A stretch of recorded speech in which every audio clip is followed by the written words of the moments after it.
을 할 수 없을까요? 아이, 절대적으로 없습니다. 예. 없어요? 예. 왜 없어요? 그 북한의 조선노동당의 역사를 알면 네. 할 수 없다는 걸 알 수 있죠.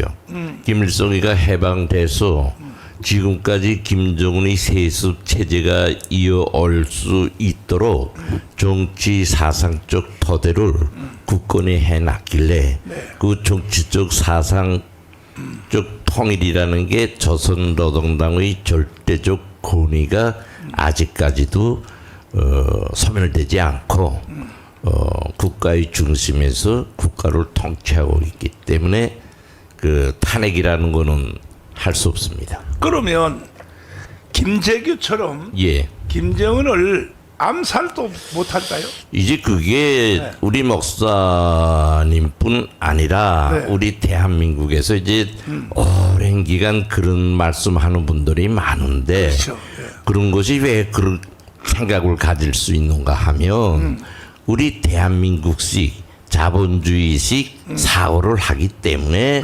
북한에서도 뭐 김정은이 테러할 수 있다, 뭐 김재규와 같은 사람이 나올 수 있다 이렇게 생각하고 있는 겁니다. 예, 불가능하다는 거. 불가능합니다. 예, 아니 그러면 김정은의 경호원 중에서 예. 권총을 차고 실탄까지 넣어서 찬 사람들은 어느 선까지 들어가 있나요? 지금은 저 당중앙위원회 7초라고 네. 김정은 경호를 직접 경호를 수행하고 있지요. 근데 그것도 같아요. 우리 지금 우리 대통령실 경호와 네. 북한의 역대적인 호위처 경호는 질적으로 다르고 사람을 양성하고 교육하고 하는 것이 또 질적으로 다릅니다. 해서 그 경호원들은 첫째도 둘째도 네. 육탄으로 수령을 목숨으로 보호하는 게 1차예요. 근데 그것이 기형적인 인간이라고 말할 수 있을 정도로 체질화됐다고 해요. 그래서 여기에는 잔물이 절대로 부착될 수 없게 닫힌 구역에서 교육을 하고 닫힌 구역에서 살고 그렇기 때문에 그 사람들의 두뇌는 우리 한국민들이 생각하는 또 뭐 특수부대나 뭐 기무사나 이런 데서 생각하는 거와는 질적으로 다릅니다. 그러면 그 퍼레이드 할 때 있잖아요. 예. 퍼레이드 할 때 예. 퍼레이드를 1년에는 몇 번 하나요? 미국? 1년에 몇 번이라는 건 없고 북한은 이를테면 정치 제일주의, 수령 제일주의 국가인 것만큼 그런데 중심을 두고 퍼레이드를 합니다. 예를 아니 들면 뭐 6.25 전쟁 이긴 기념날 그러니까 7.27, 네, 7.27. 그걸 6.25 전쟁 전승절로 해서 7.27을 지금 기념하고 있는데 이것도 이제 종주년, 뭐 50주년, 60주년, 뭐 80주년 1인 기회를 통해서 퍼레이드를 하되 60어돌이나 뭐 70어돌이나 이럴 때 할 수도 있는데 요거는 정치 환경을 봐서 비록 꽃기는 종주년이지만 그 퍼레이드를 진행하고 있습니다. 예. 그다음엔 또 언제 하나요? 그다음에 이제 구구절 김일성 탄생. 뭐 김정일 탄생. 네. 그다음에 구구절. 네. 당창건 기념일. 그러니까 이제 금년에 당창건 80돌이에요. 해서 이번에는 최고의 정치 행사로서 그 중심에는 군사 퍼레이드를 대규모적인 가장 최대의 군사 퍼레이드를 할 것으로 그렇게 보이죠. 근데 퍼레이드를 할 때 예. 그때 제일 측근 경호원들은 저 실탄 없어요? 실탄 줍니다. 그러니까 저요? 이제 어떻게 하는가 하면 이제 광장 행사에 참가하려면 네. 3번의 검문을 통과해야 돼요. 그래서 우선 당 쪽으로 그 많은 사람들이 참가하지만 볼펜 하나 못 가지고 들어갑니다. 그게 당 쪽으로 다 포체해요. 그래서 이전 평양 시민들은 거기에 적응돼 있기 때문에 전혀 무슨 그런 생각 못하고 그다음에 이제 주석단 김정은이가 올라가는 주석단 거기에 마지막 경호인데요. 거기에는 이제 158 장진행 이제처럼 직접 경호하는 경호처 성원들이 거기에 한 70명 들어옵니다. 그 주석단 안에만. 이 무슨 테러나 이런 데 대해서는 전혀 그건 꿈 같은 말입니다. 내가 저 북한 가서 내가 그놈을 칼로 찔러 죽여버려. 근데 붙을 수 없단 말이에요. 안 돼? 안 돼요. 아니, 국물입니다. 아니 내가 회담하러 간다고 해놓고 막말로 그게 박정춘이다, 뭐 국방상이다, 보위상이다 해도요. 요 새조박 하나 제 몸에 권사하고 김정은이 앞에 못 갑니다. 하고 주요 이제 그 별장으로 갈 때는 제 차 못 타고 두고 가고 김정은이가 보내는 허위국 차가 있어요. 그 차를 타고 두고 갑니다. 역시 또 방탄차겠지. 그거는 방탄차입니다. 그 간부들 타고 두고 가는 차는 방탄차 아니고 그렇습니다. 그래서 이 신변 보위와 관해서는 그 과학기술 쪽으로 또 육체적으로 군사적으로 그러니까 수령 중심의 나라니까 저 나라는 그 수령이 없어지면 끝나는 나라예요. 그래서 내 이전에 저 김정은이 하나 목 자르면 저 나라는 끝난다는 말을 그래서 했어요. 그렇기 때문에 흔히 이제 목사님께서 말씀하신 것처럼 어떤 사람을 흡수해서 테러를 한다 그런 실현 불가능입니다. 자, 그러면 이제 여기까지 듣고 딱 이어서 또 듣기로 하고 드디어 실감 있게 하기 위해서 우리 무장간첩 김동식 선생님 한국을 몇 번 왔다 갔어요? 첫 번째는 왔다 갔고요. 두 번째 왔다가 잡혔습니다. 두 번째 왔다가? 근데 첫 번째 와서는 안 잡혔어요? 안 잡혔습니다. 그러면 그 몇 년도였습니까 그때가? 그때가 1990년 5월 말에 침투를 해가지고 10월 달까지 그러니까 6개월 동안 서울에서 살았습니다. 서울에서? 예. 근데 서울서 살았는데도 경찰들 건물 안 받았어요? 거의 안 받았어요. 이야, 참 이게 그러니까 나라가 목사님 경찰관 신분증을 가지고 왔는데요. 그 진짜 한국에는 경찰관 신분증을 가지고 왔어요. 저는 아닌데 2차 때. 제가 갖고 온 건 아니고 그 부부간첩 사건 때 그 친구가 가지고 온 건데 저는 그냥 주민등록증만 가지고 왔는데 이 주민등록증이 이 한국 사람 주민등록증을 실제. 위조한 거예요. 그러니까 한국 사람의 신원 정보를 다 북한에서 입수를 해가지고 그대로 거기다 이제 기재를 해갖고 왔기 때문에 이 검문 검색을 받아도 이렇게 뭡니까 그 컴퓨터에다 때리면 다 나오니까 그냥 가라고 이렇게. 근데 첫 번째 오셨을 때는 몇 개월 한국에 머물렀었나요? 6개월 동안 머물렀습니다. 6개월. 야, 그 6개월에 있으면서 어디 다녀봤어요? 6개월 있으면서 뭐 안 가본 데 없습니다. 저 부산까지. 부산도? 예. 이야, 대단하시네. 그때는 뭐 조금 몇 명이 단체로 오신 게 아니고 혼자. 그때는 저 조장하고 저하고 둘이 들어왔고. 그다음에 그때 그 임무가 이선실을 접선해서 데리고 들어가는 거니까 이선실 집에 같이 살았죠. 그리고 보통은 이선실하고 제가 많이 다녔어요. 할머니하고. 자, 그러면 이선실에 대해서는 설명을 우리 유동열 교수님. 그 중부당인가 뭔가 만들었잖아요. 그 조선노동당 중부적당을 만들 때 그 이선실이가 직접 처음에는 민중당 만들 때 개입했습니다. 민중당. 민중당을 만들어서 직접 개입했고 민중당 창당하기 전까지 민중당에 한 2천여만 정도의 자금을 지원했어요. 실제 강에서 1억 한 2천만 원 되고요. 그다음 민중당에 있는 간부들한테 만날 때마다 100만 원, 200만 원 또 모시는 돈 받았다고 돌려줬어요.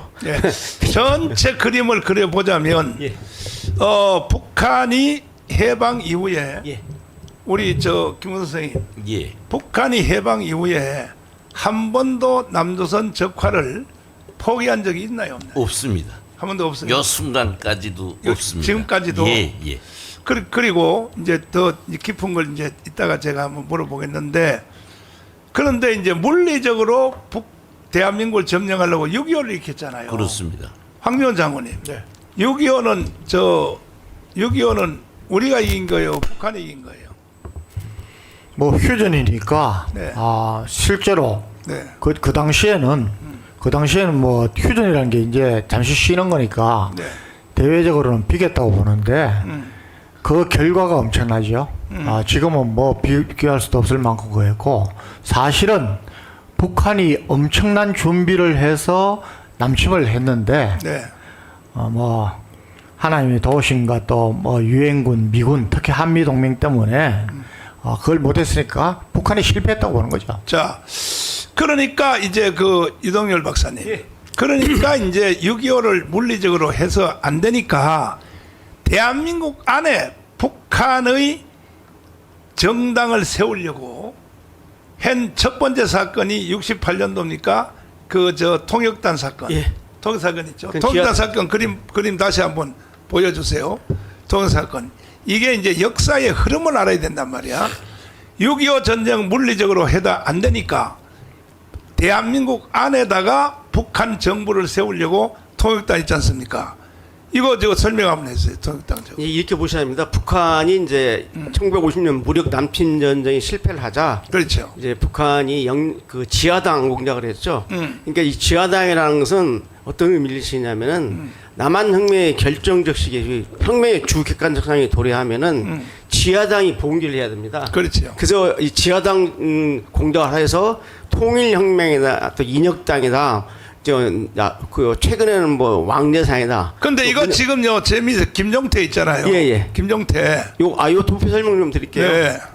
이제 이 통역당 사건은 어떻게 시작됐냐면 그 1960년에 그 4.19 혁명이 실패로 돌아가자 북한에서 조선노동당 그 전원회의 때 김일성이가 주재를 하면서 남한의 4.19라는 결정적 시기가 도래했는데 왜 실패했느냐? 라고 이제 막 자아 비판하고 할 때 그 당시에 남한에 혁명적 전정당이 없었다. 그러니까 김일성이가 그 대남공격 총책한테 빠른 시일 내에 남조선 내에다가 혁명적 전주당을 건설하라 해가지고 그 당시 중앙당 연락부에서 연거선 공작을 하기 위해서 6.25 때 소위 월북한 이 제남 그 간첩들 이제 박헌희가 숙청되면서 다 숙청돼서 나가 있었거든요. 거기서 보니까 김수영하고 김송무 두 명을 갖다가 소환한 겁니다. 중앙당으로. 근데 이제 김수영이는 바로 김종태, 저 김종태 있잖아요. 네. 청역당의 나중에 총택이 되는 김종태의 그 이제 외삼촌이 되는 거죠. 그래서 여기 보면은 지금 김전락은 김종태 그 사촌이지. 사촌인데요. 네. 제일 먼저 온 게 그 갑자기 이름이 생각 안 나네. 최용도. 그죠. 최용도를 포섭을 했죠. 최용도가 외삼촌인데 포섭을 해가지고 그 다음에 이제 소개를 받아서 김종태를 포섭을. 당시 김종태는 동국대 경제학과를 나와가지고 시간 강사를 하고 있었어요. 자, 시간 관계상요. 예. 그래서 예. 이 사람들은 그 당시에 중앙정보부한테 잡혀가지고 다 사형당했잖아요. 김종태 사형, 그렇죠. 예. 김필랑 사형, 이문규 사형 예. 다 사형됐는데 여기에 이제 신영복이가 등장한단 말이야. 예. 신영복이는 1심에서는 사형받고 2심에 가서 싹싹 빌어가지고 무기징역을 당해서 20년 예, 하다가 나왔죠. 깜빵 생활했잖아요. 예. 그리고 가짜 전향서를 쓰고 나왔단 말이에요. 예. 나왔는데 이 문재인 개새끼가 예. 계속 신영복 노래를 불렀거든. 그렇죠. 신용복 글씨체를 쓰고 말이죠. 예. 심지어 국정원에 가서도 예. 표지석도 다 바꾸고. 저 목사님 여기서 중요한 게 있습니다. 네. 그러니까 지금 아까 북한이 대남 지하당을 결정하다가 90년대가 되니까 이제 합법적 공간에도 합법 형식의 정당을 만들자 해서 이선지가 내려와서 공작하는 게 민중당입니다. 자, 민중당 그래서 요 신영복 얘기를 네. 하자면 신영복 옆에 박성준이라고 있잖아요. 박성준. 한명숙 총리의 남편이었죠. 그러니까 한명숙이가 총리를 했잖아요. 예, 총리했죠. 총리하고 둘이 부부 사이 아닙니까? 그렇죠. 예. 그러니까 그때 이게 김대중 정부 때거든. 김대중 정부 때 한명숙이가 총리 받았단 말이야. 그때 대한민국은 이미 북한으로 넘어갔다고 보는 거야. 제 생각에는 우리 김무성 선생님 예. 이거요, 이 구축 이거요 누가 했어요? 선생님 했다 그래요, 빨리요. 예, 제가 했다고 합시다. 제가 저 북한에서 대한민국에 완 그 정부 기관 서원으로 볼 때는 그래도 네. 제가 가장 거위급이니까요. 네, 네. 제가 국회 접수하고 네.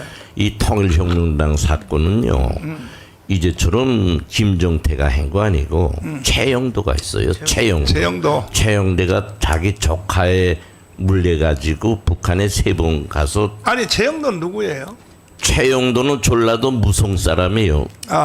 고기 사람인데 조카가 북한에 먼저 이제 해방돼 가지고 흡수됐단 말이에요.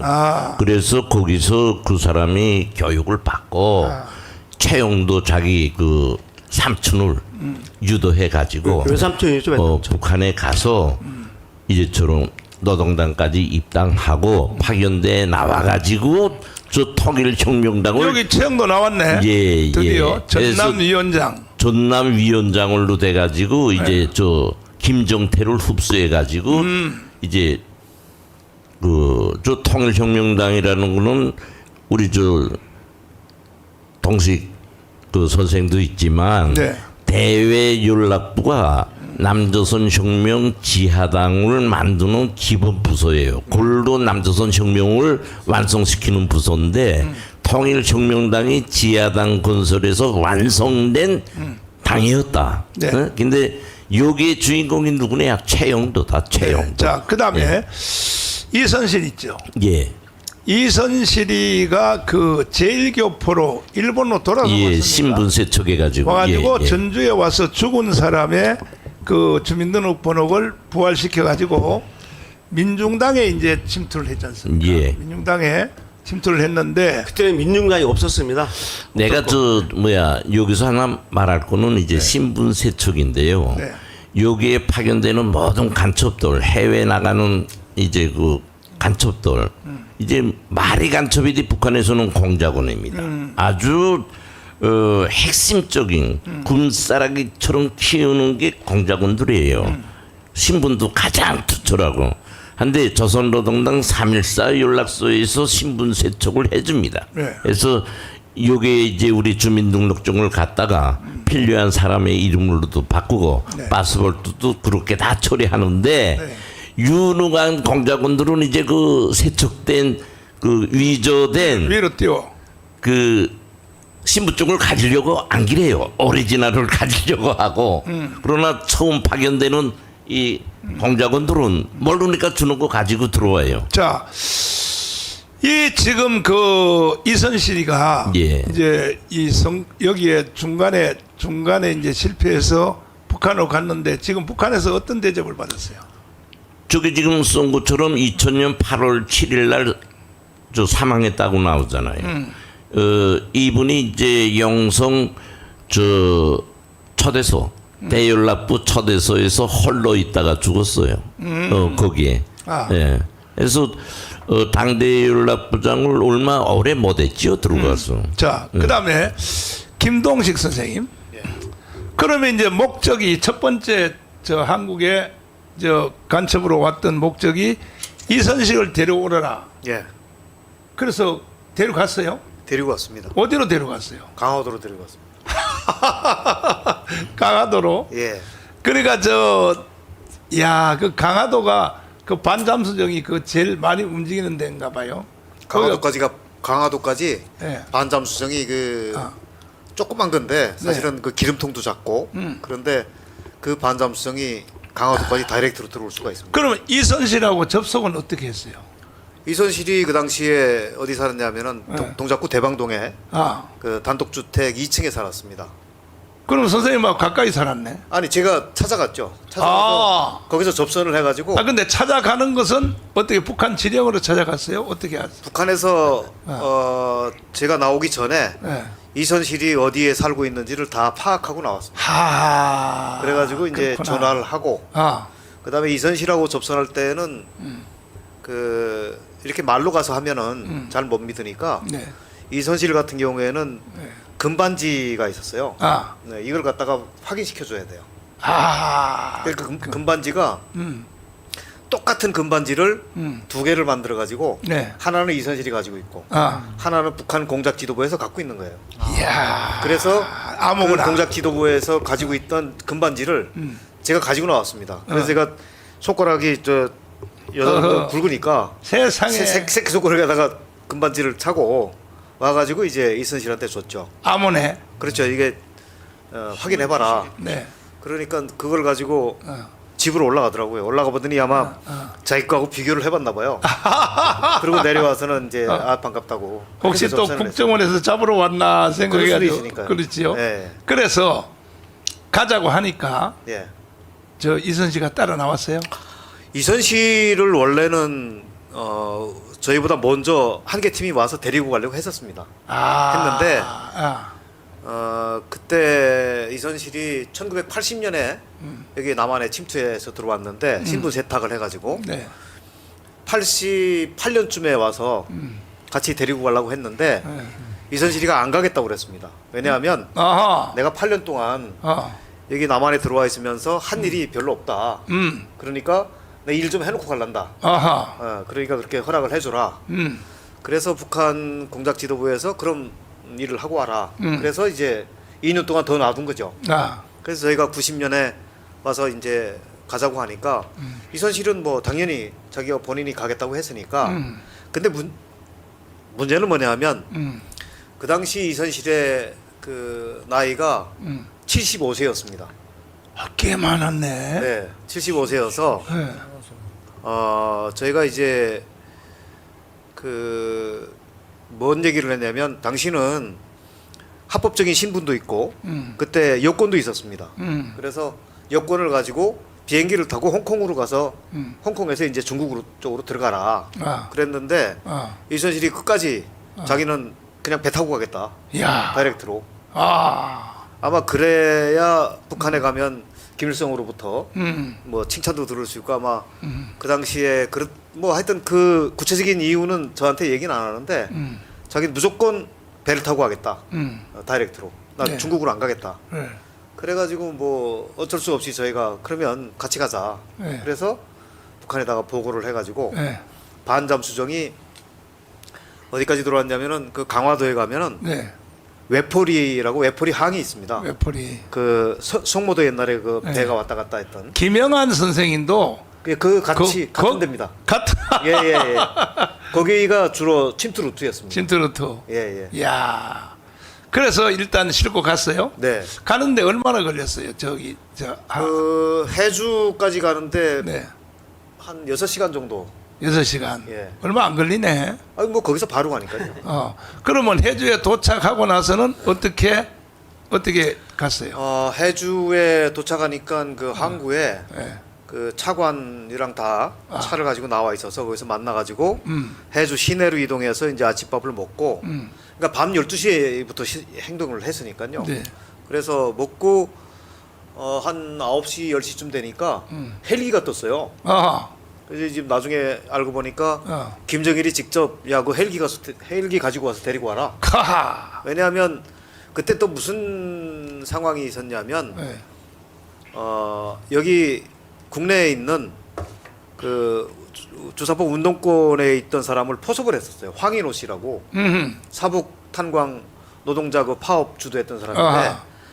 이 양반을 그때 당시에 같이 이선실하고 같이 이제 반잠성에다 태워 가지고 갔는데 아, 사북 사태도 북한이 일으킨 거구나. 북한이 일으킨 건 아닙니다. 아. 그러니까 그때는 이제 그 당시까지는 이 황인호라고 하는 사람이 북한하고 연계는 안 돼 있고 안 돼 있었는데. 자체적으로 한 건데 그 사람을 나중에 이제 저희가 와서 포섭을 한 거죠. 아, 그래서 데리고 갔는데 문제는 이 양반이 북한에 가서 체류할 시간적인 여유가 일주일밖에 없었습니다. 아하. 그러니까 뭐 자꾸 이제 뭐 차 타고 가고 뭐 하룻밤 자고 가면은 시간이 부족하니까 그렇죠. 그래서 빨리빨리 빨려고 헬기를 동원한 거예요. 그래서 그렇구나. 해주에서부터 평양 순안 공항까지 헬기를 타고 왔습니다. 아하. 그래서 헬기 타고 내리니까 거기에 이제 장관이랑 다 나와 있었고 그다음에 거기서부터는 뭐 김일성 동상 가고 그다음에 초대소 가고 그래서 뭐 교육도 하고 훈련도 하고. 그러면 김동식 선생님은 그 임무를 첫 번째는 성공을 해서 이선실도 데려갔고 뭐 황인호도 데려가서 네. 북한 가서 어떤 대접을 받았나요?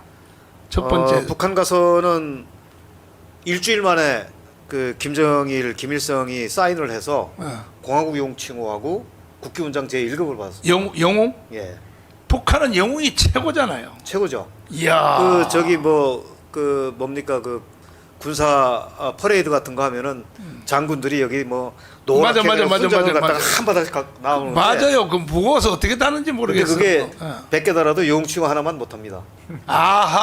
아하. 그걸 100개 예. 가슴에 달아도 용 메달 한 개만 못하죠. 이야 그렇구나. 그래서 그걸 받고 그걸 받으면 이제 차관 대우를 해줍니다. 아 예, 그래서 실제적으로 저는 차관 대우를 받으면서 오늘 그러면 북한에서 그 사관 대우로 그대로 계속 사시지 두 번째 왜 왔냐고 올 필요가 없잖아. 영까지 됐고 차관까지 됐으면 근데 이제 그때 너무 나이가 젊어가지고 그때 연세가 어떻게 됐어요? 그때 32살이었습니다. 아 32살 네. 한참이네. 그렇죠. 그때 네. 뭐 펄펄 날 때인데 네. 펄펄 뛸 때인데 네. 사실은 뭐 30살짜리 30대를 갖다가 네. 대우는 해주지만 차관은 실제 시키는 건 아니니까 그리고 아무리 그렇게 그 용칭을 받았지만 생활이나 어떤 거를 잘 못하면 한 방에 갑니다 거기는. 맞아. 예. 그건 뭐 정치범 수행해서 갈 수도 있고. 어.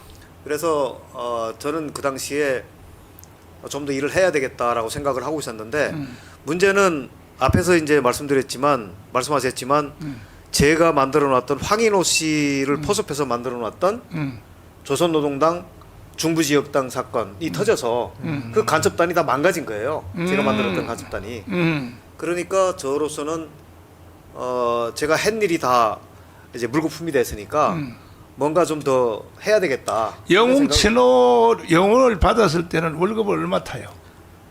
월급은 그 당시에 총리보다 많이 받았습니다. 와, 총리보다가 예. 영웅이 세기는 세네. 예, 그건 뭐 특별히 대우를 해주고요. 하루에 식비만 그 당시에 20원, 30원을 먹었는데 네. 그 당시에 교사들, 의사들 월급이 120원입니다. 아. 근데 저는 그 120원을 3일 만에 다 먹은 거죠. 먹는 데만 쓰는 거고. 그다음에 저희한테 뭡니까? 용돈으로 한 200원 정도가 나오고. 자, 그러면 여기서요. 김 선생님. 예.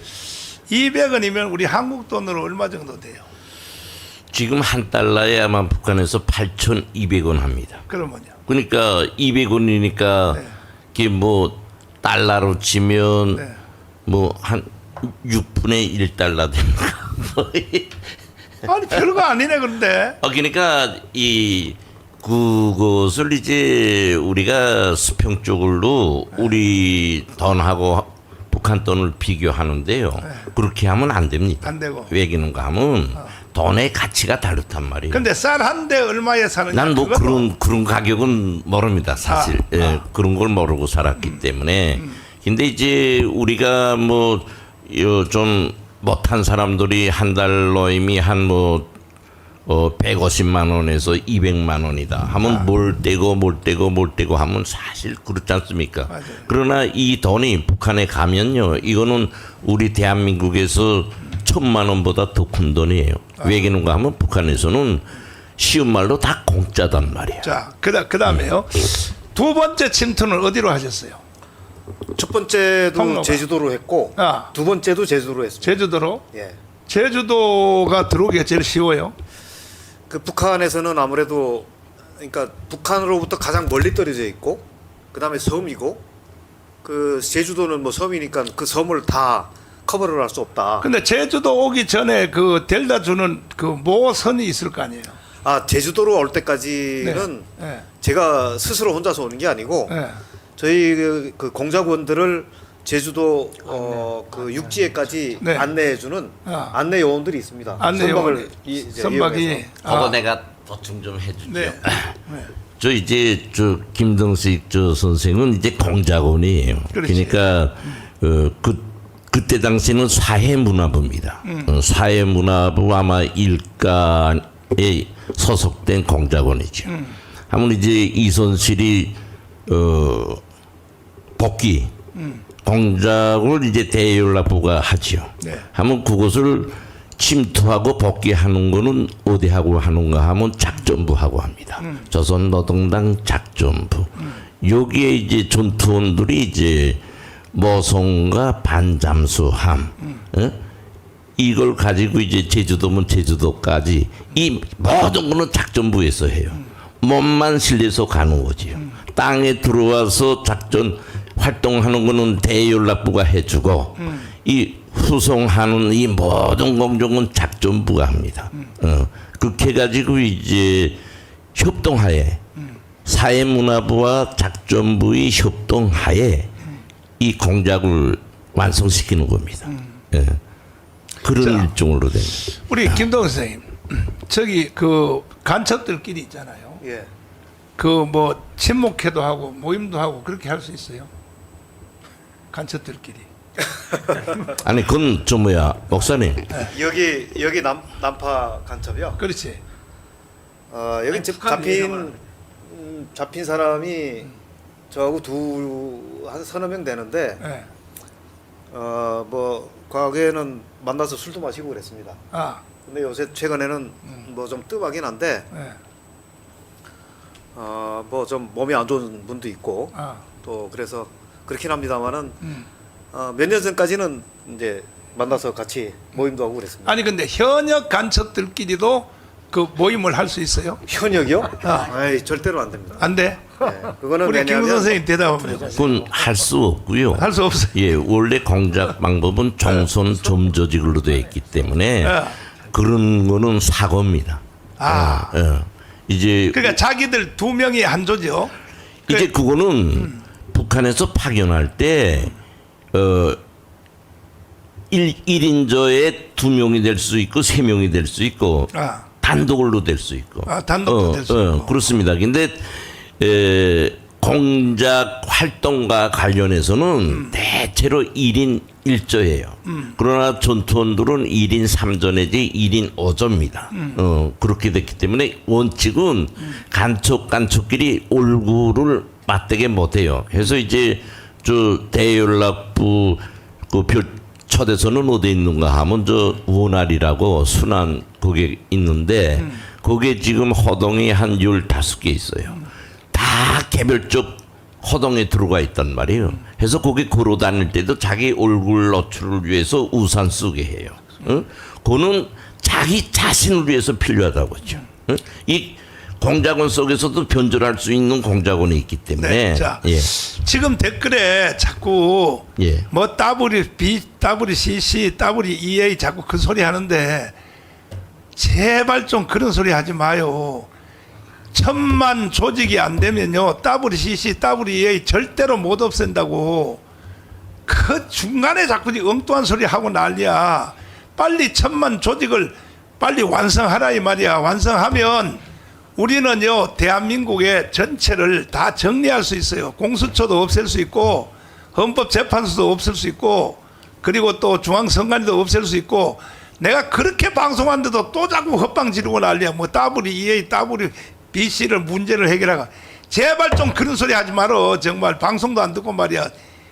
빨리 1000만 조직을 완성을 해야 대한민국이 북한한테 먹히지 않습니다. 자, 김 선생님. 예.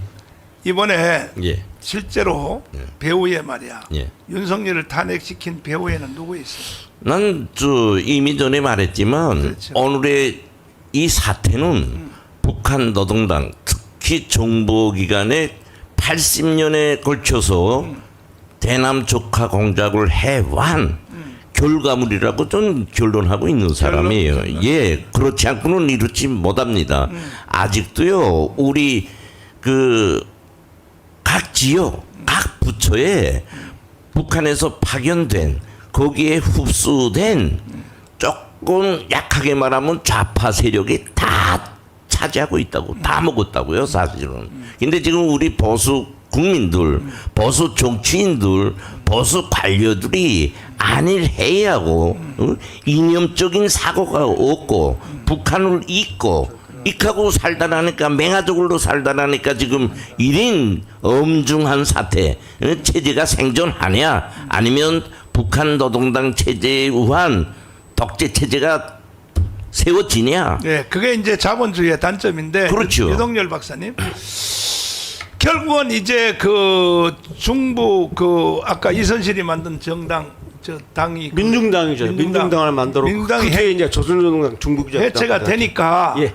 그 다음에는 이제 실제적으로 저기 뭐야 그저 이석기가 만든 정당 있죠. 예. 그 뭐야 그게. 예, 근데 아론데요. 이석기는 그 민족 민주혁명당 김영환이가 만든 민족 민주혁명당의 이 경기 남부 지역 위원장이었습니다. 프렌치당. 그게 이석기였어요. 그거는 정식 정당으로까지 지하당이죠, 지하당. 국회의원 예. 국회의원까지 냈잖아요. 결국은 예. 그 그냥 그 통합진보당이에요. 통합진보당. 예. 열 몇 석까지? 예. 13석인가? 12석인 그랬죠. 예. 그러면 사실은요. 이 대한민국이 이미 그때 벌써 북한한테 먹혔다고 봐야 되거든요. 이게 제가 아까 말씀하다 저 목사님이 그래서 말씀을 드렸는데 원래 그 적화혁명의 기본적인 것은 지하당 공작입니다. 그렇지. 그러니까 내년에 그 지하당 원칙. 아니 근데 이석기 정당을 설명을 한번 그러니까 해봐요. 제가 왜 그러냐면 그런데 북한이 90년대에 들어서서 합법 정당 노선을 배합했거든요. 이 말은 뭐냐? 이제는 합법 정당 게 전국 자익 성향을 가진 남한 사람들 대상으로 합법적인 정당을 만들 수 있다. 그러니까 그래서 그것이 최고의 그렇죠. 민중당이죠. 처음 나온 게 합법 정당에 민중당이 나왔죠. 아니, 민중당 공개 정당이니까. 민중당이 아니잖아요. 그 이석기 정당 이름은 뭐예요? 아로 말고 그 정당이야. 그 이제 민혁당이죠. 민족 민중당. 그것도 아니 지하당입니다. 그거는 지하당이고 그렇죠. 예. 예? 통합진보당. 제일 나중에 나온 통합진보당이죠. 그 최초로 예. 대한민국의 국회의원을 가진 게 예. 통합진보당이었었잖아요. 그렇죠. 예. 사실 그때 대한민국은 벌써 무너졌다고 봐야 되거든요. 그렇죠. 예. 90년대 이후부터 그랬어요. 근데 거기는 이제 황교안 법무부 장관이 해체를 시켜버렸잖아요. 그렇죠, 예. 해체시켰는데 지금 그때 속한 모든 사람들이 지금 더불어민주당에 다 들어가 있다고 또. 그렇죠. 현재, 예. 현재 다 들어가 있단 말이야. 자, 그 다음에 우리 저 시간 관계상 빨리 이제 압축적으로 해야 되니까. 김동식 선생님, 그 실제로 잡힌 데가 어디서 잡혔어요? 충남 부여에서 잡혔습니다. 근데 부여를 왜 갔어요 거기를? 그때는 저 부여에 네. 그 정각사라고 하는 작은 절이 있었는데 네. 거기에 스님으로 위장한 간첩이 거기에 있다. 스님으로 위장한 간첩? 예. 이야. 제 말이 맞지요. 아니 스님도 간첩으로 위장해서. 아니 그러니까 간첩이 스님으로 위장한 거죠. 승복 다 입고 머리 깎고 그렇게 하고 이제 북한에서부터 난파가 됐습니다. 아 그게 이제 공주에 있었어요? 아 저 부여.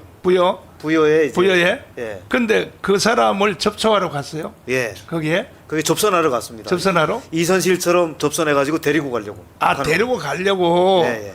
그러면 실제로 접선을 했어요? 접선을 못 했습니다.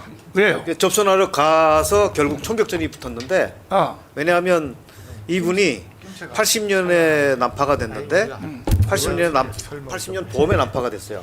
스님으로 위장하고 들어왔는데 그해 가을에 경찰에 검거가 됐습니다. 그리고 나서는 이제 전향을 했죠. 그러니까 그 사람은 거기에 없고 이 사람 대신에 이제 국정원 경찰관들이 가서 잠복하고 있었죠. 하하. 저 목사님 그 배경 설명을 해드릴게요. 네네네.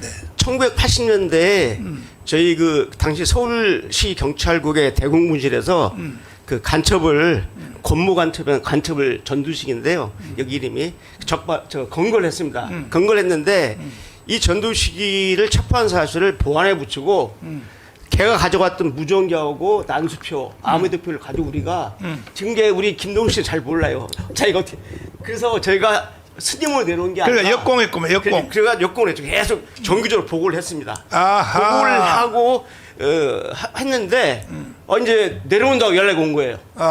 북에서 이제 그때 우리가 전두식은 이제 밖으로 배출을 하고 우리 대공 경찰이 그 공격을 했죠. 그래가지고 내려온다 하니까 이제 그때 그 진관 스님이라고 했는데요. 이제 그 그 정각사가 부처님을 모시지 않는 절입니다. 그게 정각사랑 좀 암자입니다. 암자. 암자. 네, 이런 일반 뭐 조계사 같이 그런 대웅절이 아니라. 그래서 이제 우리가 일부러 장구절을 어디가 좋느냐, 네, 그걸 타진했는데 추적을 하는데 어디 광주에서 전파가 잡히고 대전에서 잡히고 이거 2달 동안 막 돌아다니는 겁니다. 내려와 가지고. 근데 보니까 내려가서 이제 그 여기서 중요한 게 김동식 선생한테 들어야 되는데 386 운동권을 다 만났어요. 그분들이 지금 현재 다 장관도 지내고 국회 더불어당 원내대표도 지내고 말이죠. 이런 사람들입니다. 일단 직접 들으세요. 그래서 이제 접전을 하려고 해서 우리가 다 이제 대기하고 있는데 내일이 접전 날인데 하루 전에 온 거예요. 하루 전에. 하루 전에 와서 아마 사전 답사로 온 것 같아요. 근데 우리는 이제 여기렇게 있는데 갑자기 그 스님 얘기를 하니까 저 밑에 밭에서 지금 저거 있는데 잠깐 기다리라 했는데 낌새를 알아채고 이제 친 겁니다. 그러니까 부여에 네, 우리가 대기하고 있었어요. 부여에 그 간짜 간첩 그 머리 깎인 사람 없어요. 그거는 없고 우리가 근데- 만들어낸 일입니다. 그러니까 걔는 이제 집에 보내가지고 사회 배출시키고 우리 대공 경찰이 계속 역공을 해가지고 거기서 만나서 접전하자 한 거죠. 그렇군요. 이미 변절했다고 봅니다. 아 이미 변절했다. 근데 그 권고돼가지고 그냥 자, 그걸로 전향한 거죠. 그러니까 변절된 거대 해서 북한에서 뭐- 살아있는 것처럼 계속 북한식으로는 변절이고 그렇죠. 우리나라 쪽으로는 자수했다는 거야. 사수는 아닙니다. 권고해가지고 전향시킨 거죠. 전향. 아 전향했다. 그래서 그렇게 된 겁니다. 그래서 그런데 거기에 사람이 있는 줄 알고 당연하죠. 부여에 갔다는 얘기죠. 왜냐하면 저희가 결국은 저 유동열 박사한테 걸렸네. 아니 저는 근데 대공 분석이 우리 제자들이 해봤죠. 우리 선배들이. 사실은 뭐 저희도 뭐 몰랐던 건 아니고요. 아, 알았어요. 어느 정도는 알고 낌새가 이상하니까. 제가 있었기 때문에 알고 갔죠. 그러니까 그 알았다고 하는 게 그 표시가 뭐냐면 저희가 총을 갖고 간 겁니다. 아, 권총을 가지고 갔는데 왜냐하면 그런 느낌이 오니까. 근데 사실은 제가 잡히긴 했습니다만은 그 당시에 북한 공작 지도부가 완전히 저희하고 약속을 어겼어요. 그러니까 그 당시에 그 스님을 접선할 때 원래 스님한테는 얘기를 안 해주게 돼 있습니다. 그것도 반지 없어요? 거기요? 거기는 없었습니다. 어. 없었고 말을 이렇게 힌트를 안 주게 돼 있는데 네. 거기다 힌트를 준 거예요. 그러니까 결과적으로는 경찰한테 힌트를 준 거예요. 그 사람한테 힌트 줬다는 건 경찰한테 힌트를 준 우리가 거고. 무술 출신이라고 했으니까. 그러니까 원래 그런 것들을 북한이 약간 어느 정도 눈치를 채고 있었습니다. 그래서 힌트를 주지 말자라고 하고 약속을 하고 나왔는데 얘네들이 그 평양에서 급하니까 네. 이제 그쪽에다 힌트를 준 거예요. 그러니까 우리하고 약속을 어긴 거죠. 그래서 사실은 그 당시 제가 조장이었고 제 조원이 한 명 있었는데 저희 둘이서 도망가면서 그랬습니다. 예? 걔놈들 가서 다 쏴 죽이자. 북한에 가면은 정말 북한에 갔으면 정말 무슨 사고가 났을지 몰라요. 왜냐하면 저희 2명을 갖다가 죽음의 함정으로 갖다 몰아넣었기 때문에 저희는 거기서 이미 눈치를 챘거든요. 아 이건 조직된 정황이다. 이게 왜냐하면 모르면 거기에서 경찰관이 대기할 수가 없는데 그렇구나. 거기 저희가 함정에 들어간 거는 결국 북한이 알려준 거죠. 근데 그 같이 온 조원 있잖아요. 네. 조원은 그 사람은 어떻게 됐어요? 그 친구는 제가 잡힌 다음에 네. 3일 후에 죽었습니다. 우리 왜? 군하고 저기 총격전이 붙어가지고 3일 후에. 현장에서 이제 사살됐습니다. 근데 우리 저 김동식 선생님은 그 총격전 벌일 때 어떻게 살았어요? 저는 총에 맞아서 어디에 맞았어요? 어느 부분? 종아리. 종아리 한번 걷어봐요. 근데 종아리에 이제 그 종아리 맞은 근육을 관통을 했는데 네. 그때 아마 순간적으로 제가 저 정신이 잃었던 것 같아요. 우리나라 그 작전 전술에 네. 저기 저 대모를 진압하든지 하든지 황교안 장군님 무조건 하체를 쏘기로 돼 있죠. 아 그거는 이제 인명 피해를 줄이려고. 인명 피해를 줄이려고. 네, 지금 경찰도 처음에 그거 할 때 공포탄 쏘고 공포탄을 2번 쏴야죠. 그다음에 할 때는 하체. 이번에 그저 얼마 전에 경찰 한 명이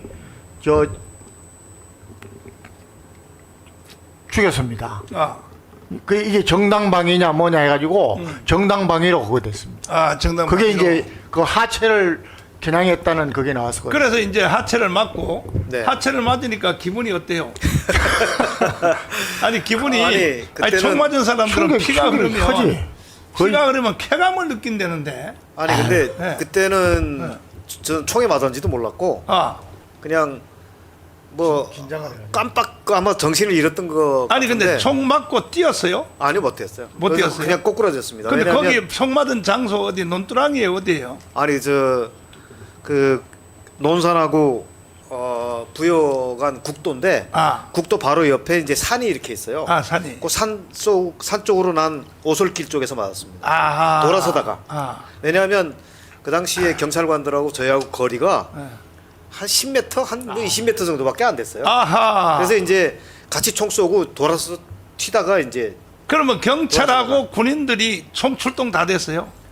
그때 제가 맞을 때에는 네. 군인들은 못 왔고 아. 경찰 부여 경찰서에 5분 대기조가 그때 당시에 출동을 했던 아, 5분 대기조가 네네. 그때 이제 소총이랑 가지고 소총 가지고. 그래서 저는 뭐 그러면 총 맞을 때 그때는 저 M16이에요. 그러면 그건 잘 모르겠어요. M16인지 M1인지는 잘 모르겠고 M16에 맞았으면요 죽었어. 사실은 확 총구가 휙 접고 나간단 말이야. 근데 내가 볼 때 M1 같은데. 뭐 어쨌든 뭐 저는 뭐 어떤 총인지는 잘 모르고 그래서 이제 그 깜빡 정신을 잃었어요. 예 잃었다가 깬 시간이 얼마 정도 끼었어요. 그건 얼마 지나지 않은 것 같은데 네. 뭐 정확히 저는 뭐 그 시간 개념이 없으니까 그 당시에는 근데 권총은 가지고 있었잖아요. 예 그러면 정신이 다시 띈 뒤에 바로 경찰을 향하여 총을 바로 권총을 쏴야 될 거 아니에요. 아니 이 정신을 잃었다가 깨나니까 벌써 잡혔어요. 그렇죠. 거리가 10m 정도. 네, 그러니까 그냥 제가 넘어지니까 그냥 바로 와서 덮쳤나 봐요. 근데 덮쳤을 때 제일 먼저 뭐 권총부터 뺏었어요? 그렇죠. 그러니까 권총 다 뺐고 네. 저를 수갑을 채우고 아 수갑을 채우고. 그리고 이제 제 주머니에 있던 뭐 돈지갑이라든지 신분증이라든지 이런 거 다 뺐고 그때 암수표 있었어요? 아 없었습니다. 아. 없었고 아. 그 당시에 뭐 있었냐면은 제 몸에 네. 독약 앰플이 있었습니다. 아. 앰플이 2개가 있었고 네. 그다음에 독총이 있었습니다. 아 독총. 독총은 어떻게 생겼냐면 볼펜으로 된 거. 네, 독총은 볼펜이 아니고 만년필, 만년필. 파카 만년필을 다 안에 거 빼내고 그래 이제 거기에 만든 거고. 극약이 들어가 있는 거지. 그 독총이 예. 5m까지 사람을 죽일 수가 있어. 이렇게 딱 쏘면 땅 하고 나가서 5m에 있는 근데요 국정 저 정보기관에서 네, 지금 나한테 네. 경고가 왔어요. 북한이 예. 나를 내가 강원동 세게 하니까 예, 예. 저기 저 나를 죽인다고. 예. 위험합니다. 위험해요. 독총이 그게 또 그 총알 끝에다가 독약을 묻힌 거고요. 그 독침은 그냥 침처럼 그 볼펜처럼 생긴 건데 아. 저희는 그 당시에 독총을 갖고 있었어요. 총을 가지고. 만년필로 된 독총을 갖고 있었고 네, 네. 독약 앰플이 2개 있었는데 네. 만약에 제가 그 당시에 정신을 잃지 않고 네. 잡힐 상황에 처했다 그러면 아마 앰플 깨물고 죽었을 가능성이 많습니다. 아 근데 앰플 총에 맞는 바람에 아이러니하게도 잡히는 바람에 살았습니다. 잡히는 바람에. 예, 예. 그래서 그 이제 그 앰플을 깨물지도 못하고 네. 그저 앰플을 또 못 깨문 사람이 김현이잖아요. 예. 김현이도 앰플을 깨물어야 되는데 입에다가 저 수건을 딱 짜매 가지고 못 깨물도록. 아, 그거는 그 전에 그 김현희는 담배 이 여과지에 거기에다가 앰플을 숨겼었는데 그걸 깨물었는데 이렇게 깨물은 다음에 흡입을 해야 돼요. 아하. 네, 근데 그 흡입을 안 마지막까지 안 했었나 보더라고요. 아하. 부족했나 봐요. 그래서 그랬구나. 결국은 독약 앰플을 깨물었지만 못 죽었고 저는 이제 깨물지도 못했고 아하. 그래서 살았습니다. 아웅산 사건 일어날 때도 북한 침투원이 2명이 있었는데 예. 하나는 애플 깨물어서 바로 죽었고 예, 예. 하나는 이제 또 살았는데 그래서 이제 그 후에 예. 이제 잡힌 뒤에 이제 끌려간다고 미안한데 그 당시에는 경찰에서 네. 저를 이제 잡았기 때문에 어느 경찰서로 갔어요? 그 당시에는 여기 서울 경찰청으로 왔습니다. 아 서울경찰청으로. 서울청 대공부실이죠. 근데 치료는 해야 될 거 아니야 다리를 일단은.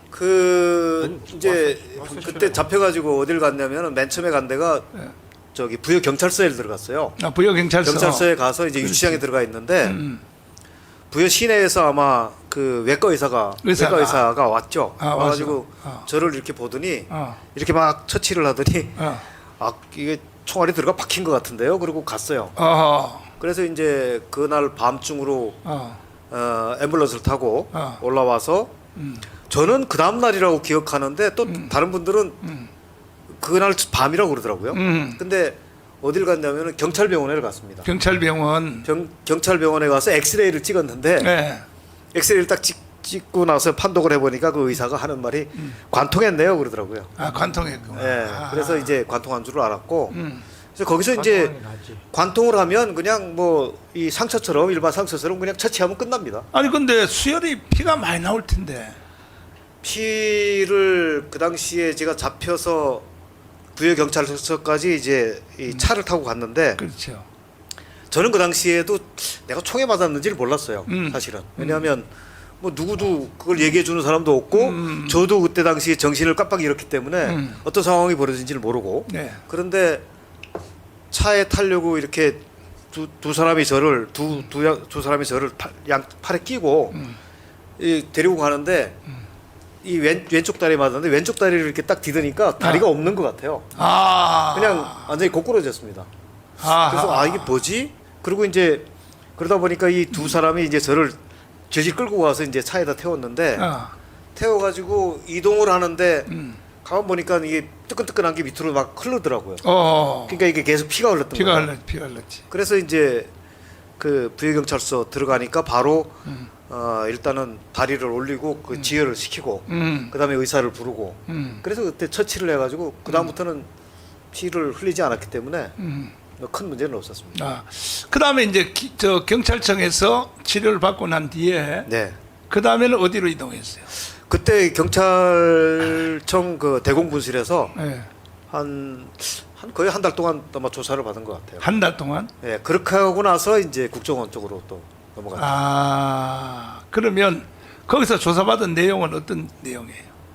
조사받은 게 뭐 제일 처음부터 이제 물어보는 거는 뭐 신상 본인의 신상 너 이름이 뭐냐 왜 왔느냐 너 어느 소속이냐 그다음에 뭐 학경력이 어떻게 되느냐 그런 것부터 시작해서 그다음에 이제 과거에 어떤 일을 해왔고 제가 그 당시 32살 3살까지 어디서 무엇을 했는지 그 일자별로 이제 조사를 한 거예요. 일자별로. 그러면 북한에서 간첩 교육을 몇 년 받았어요? 저는 15년 받았습니다. 그러면 몇 살 때 간첩으로 이제 부름을 받았어요? 18살 때 받았습니다. 18살 때. 그래 15년 동안 간첩 훈련 받았어요? 예. 그 간첩 훈련의 그 과정은 대충 어떻게 훈련이 돼 있어요? 과정은 사실은 앞에서 이제 조금 뭐 얘기를 했지만 간첩이라는 걸 얘기를 안 하고 스카웃을 해갑니다. 처음부터 그렇게 얘기를 하고 올래 안 올래 했으면 아마 안 갔을 겁니다. 위험하기 때문에. 어디 그 학교에다 넣어요? 예. 간첩 학교? 김정일 정치구사대학이라고 하는 대학이 있습니다. 그것은 간첩 학교예요? 예. 그거는 이제 알려지지 않은. 아니 요건 내가 확인하면 돼. 김무성 선생님. 김정일 그 군사정치학교는 그건 간첩 학교예요? 그게 김정일 정치군사학교라고 된 게 언제 됐는가 하면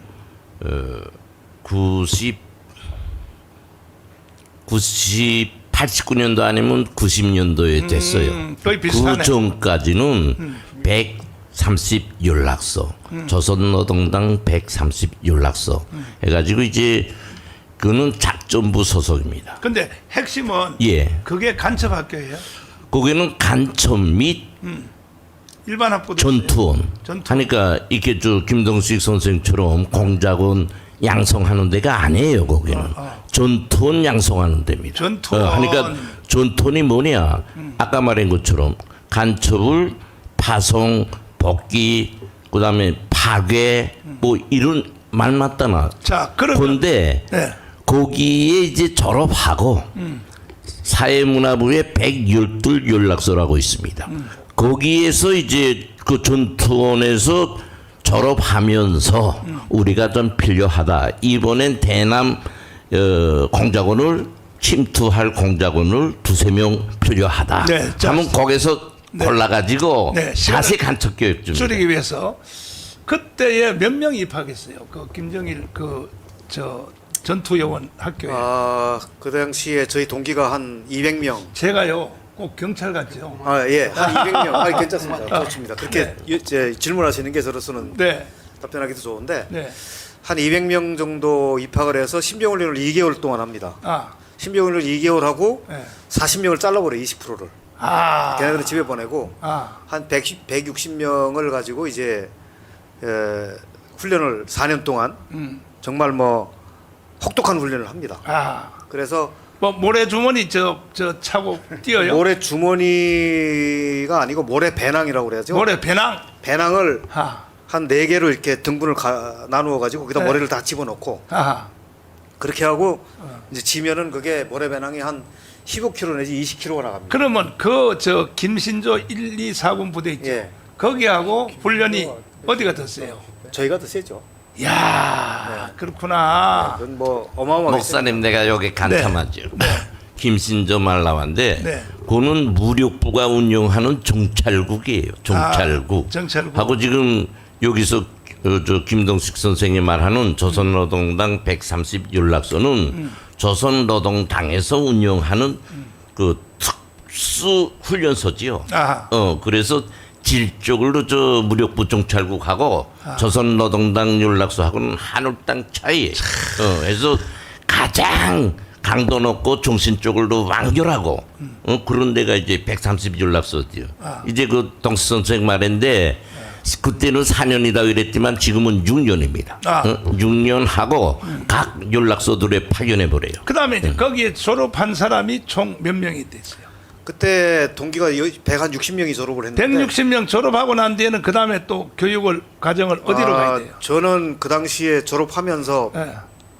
원래 그 대학 들어가기 전부터 저는 이제 선발이 돼서 대학 들어갈 때부터 공작원이라고 하는 아, 그 신분을 가지고 들어갔습니다. 아하. 가지고 들어가서 그러니까 거기 가서 위탁 교육을 받은 거죠. 네. 그러니까 이게 그 대학을 안 나온 사람들이 자꾸 뭐 이렇쿵저렇쿵 얘기를 하는데 네. 그 대학 시스템은 뭐 여러 가지 구체적으로 얘기하면 좀 기니까 저 같은 경우에는 위탁 교육을 받고 위탁 교육을 받았으니까 다시 데리고 온 거죠. 그렇죠. 데리고 와서 어디로 갔어요? 공작원을 그다음에 이제 그 대학 졸업하고 공작원이 직접 임명이 돼가지고 네. 그때 공작원으로 임명된 사람이 160명 중에 네. 6명입니다. 6명만 뽑아가지고 공작원으로 이제 임용을 해서 그러면 그 학교는 또 무슨 학교예요? 6명. 6명이 온 거는 그는 중앙당 노동당 직속으로 그냥 온 겁니다. 아, 직속으로. 와가지고 네. 거기에서 다시 뭐 학교에 가는 게 아니고 네. 그 중앙에서 간부들이 직접 이제 개인 훈련이에요? 개인적으로 이제 교육도 하고 그 훈련도 하고. 개인 훈련 과정은 어떻게 하게 돼요? 6명. 6명은 6명은 다 분리를 시켜 놓습니다. 분리시켜? 다 개인적으로 개별적으로 한 명씩 다 분리시켜 놓고 그다음부터 이제 훈련을 합니다. 또. 그러면 한국에 이제 파송되기 위해서 준비시키는 거니까 네. 한국말 가르쳐야 안 가르쳐요? 한국말을 그 이후에 가르치죠. 그러니까 처음부터 가르치는 게 아니고 대학 졸업했다고 가르치는 게 아니고 대학을 졸업하고 한 3년 내지 4년 정도를 또 검증을 합니다. 계속 뭐 훈련도 시키고. 그러면 저 경상도 말, 전라도 말 따로 가르쳐요? 서울 말? 그렇죠. 아. 그 공작원들한테는 어떻게 되냐면 저는 서울말을 배웠습니다. 서울 말로. 그러니까 각자한테다가 이제 너는 경상도 말 배워라. 그래서 지금 서울 말을 이렇게 잘하시는구나. 내가 예, 보니까. 그렇습니다. 그리고 너는 뭐 서울말 배우고 근데 희한한 게 제가 있을 때도 그랬고 네. 전라도 말은 안 배웠었어요. 전라도 말 안 배우고. 안 배우고 전라도는 하도 간첩이 많으니까. 그 경상도 말을 많이 배워줬는데 네. 그 이후에 80년대 후반부터는 서울말을 많이 가르쳤습니다. 그래서 서울말 배우는 공작원들이 많았습니다. 저는 이제 서울말을 배웠고요. 그리고 그것만 배우는 게 아니고 뭐 무전도 배워야 되고 난수표 이거 푸는 방법도 배워야 되고 난수표 푸는 방법. 예. 굉장히 복잡합니다. 그 교육 과정이. 사격은 뭐 그건 뭐 거의 기본이고요. 사격이나 무술은 기본이고. 사격할 때 거리를 몇 미터 놓고 사격을 해요? 표적지를. 권총은 30m에서 합니다. 30m. 여기 오니까 뭐 10m인가 15m인가 하던데 북한에서는 30m로 합니다. 30m. 소총은 100m, 200m, 300m, 300m, 400m까지, 800m까지 합니다. 사격 훈련을 굉장히 많이 합니다. 그러니까 그 소총은 그 AK를 하는 거죠. 그렇죠. AK도 하고 예. M16도 합니다. M16? 네. 아니 M16이 북한이 어디 있어? 북한에 많지는 않은데 네. M16도 있어요. 있어가지고 이야. 왜냐하면 여기에 저희가 나오면 여기 다 M16 가지고 있으니까 그렇지요. 만약에 상황이 발생하면 M16 뺏어서 저희가 쓸 수도 있잖아요. 그렇구나. 그래서 저희한테는 M16뿐이 아니고 459경 권총도 사격을 합니다.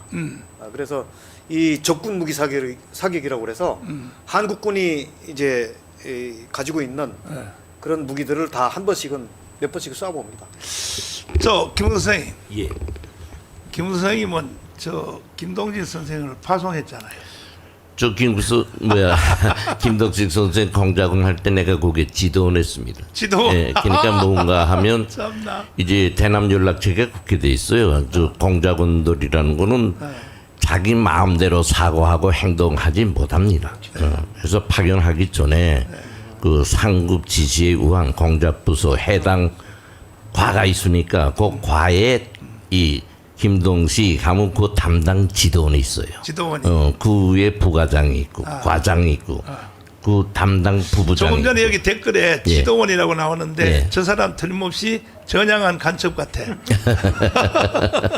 저 지도원이라고 나오는 걸 보니까. 그러니까 예. 그 작전 방안대로 공작원한테 지시를 주고 공작원과 지도원은 공작 협의를 해가지고 그理論적으로 완성합니다.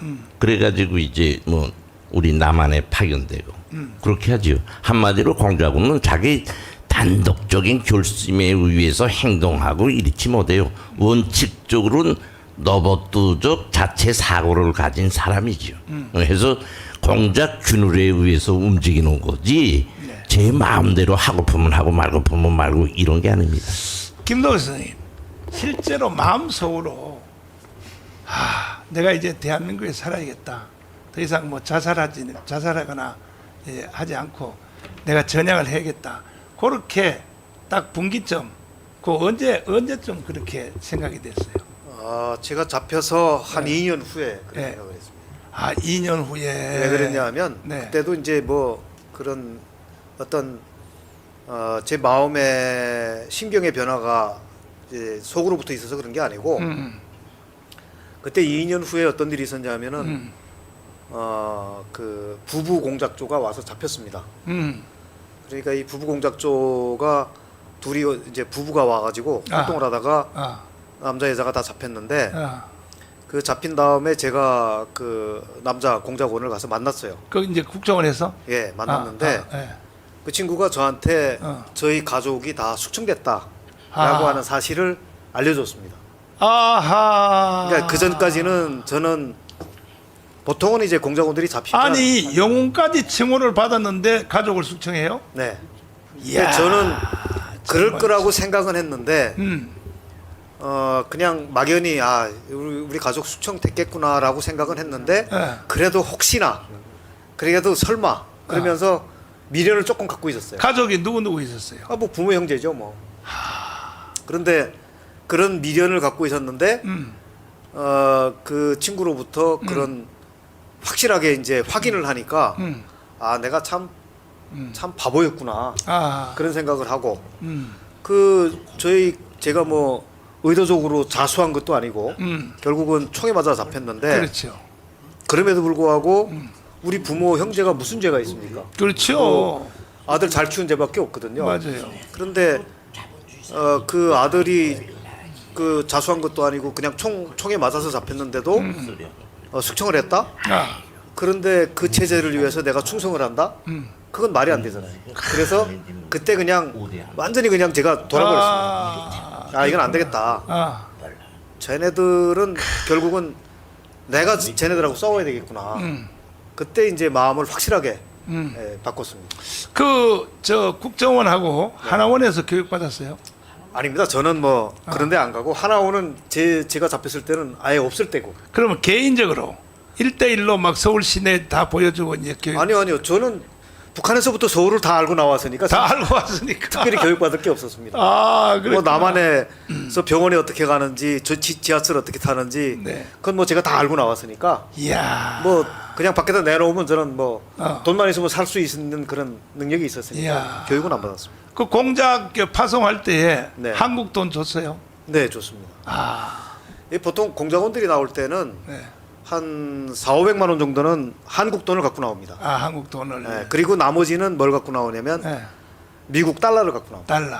네, 그래서 4,500만 원은 왜 한국 돈을 갖고 나오냐면 네. 이제 처음에 와서 이제 적응을 해야 되니까 적응할 때는 이제 한국 돈이 필요해서 이제 그걸 쓰고 네. 어느 정도 적응한 다음에는 달러를 갖고 있으면 네. 남대문 시장에 가서 바꾸면 돼요. 네. 그래서 저희는 남대문 시장에 가서 그 헤헤. 암달러들한테 돈을 바꿔 가지고 사용했어요. 자, 근데 내가 거꾸로 내가 역으로 한번 물어볼게요. 네. 혹시 디보크라고 알아요? 드버크요. 네. 그거는 이제 북한에서는 이제 무인 포스트라고 그러는데 북한은 이름이 다르구나. 예. 그거는 아. 이제 소련식 러시아식 표현이고 아, 북한에서 무인 포스트라고 합니다. 네.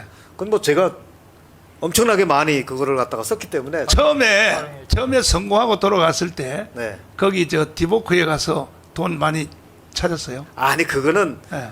오히려 처음에 올 때는 제가 그런 그 두버크라고 하는 무인 네. 포스트에 네. 돈을 갖다 묻어줬어요.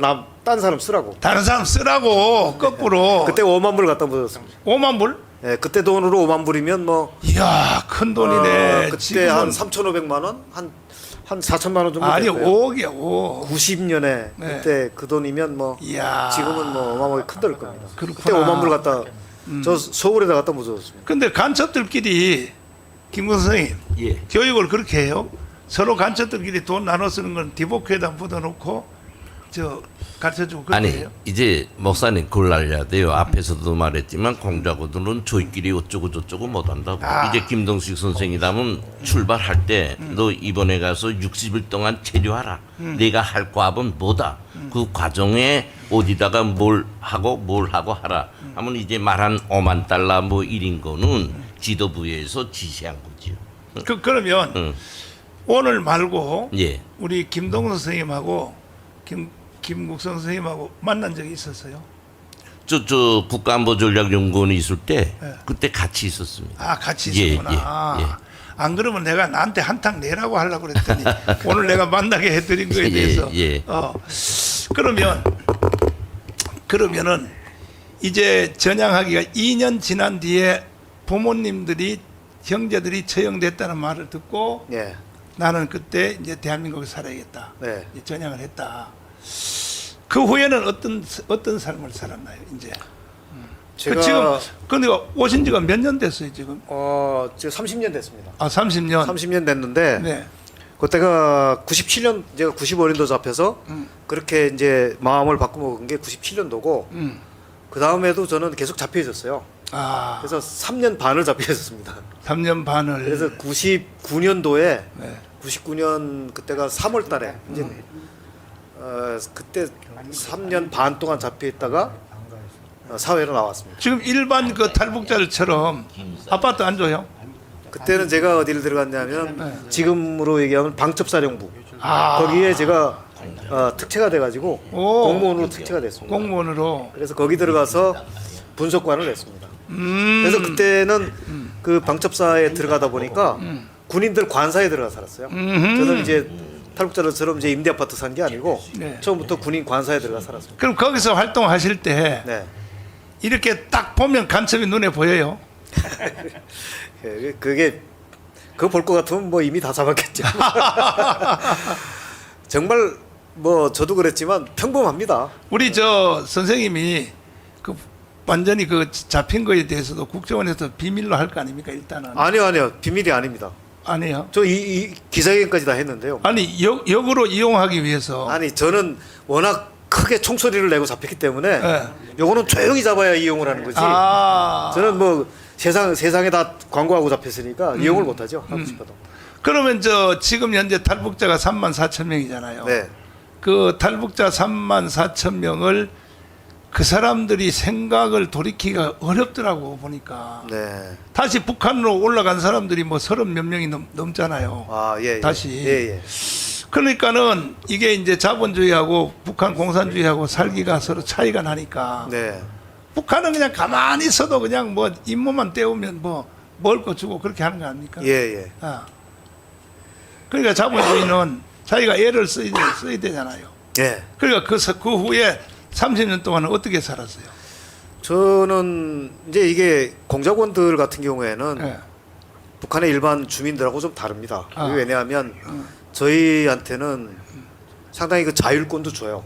그리고 저희를 이 남쪽에까지 와서 통제를 하지 못하니까 저희는 그냥 이렇게 좀 방치해 놓고 알아서 너희가 잘 해라 하는 그런 측면이 있습니다. 그래서 저희한테는 그냥 과제만 주고 나중에 이제 받아내는데 그러다 보니까 저희는 스스로 알아서 뭔가 일을 하고 뭐 통제가 없어도 알아서 하는 그런 습관이 있습니다. 아. 근데 오히려 저는 대한민국이 살기가 좋더라고요. 아 그래요. 예, 왜냐하면 그런 습관이 북한에서부터 되어져 왔기 때문에 그래서 사실은 북한은 제가 나중에 알고 보니까 네.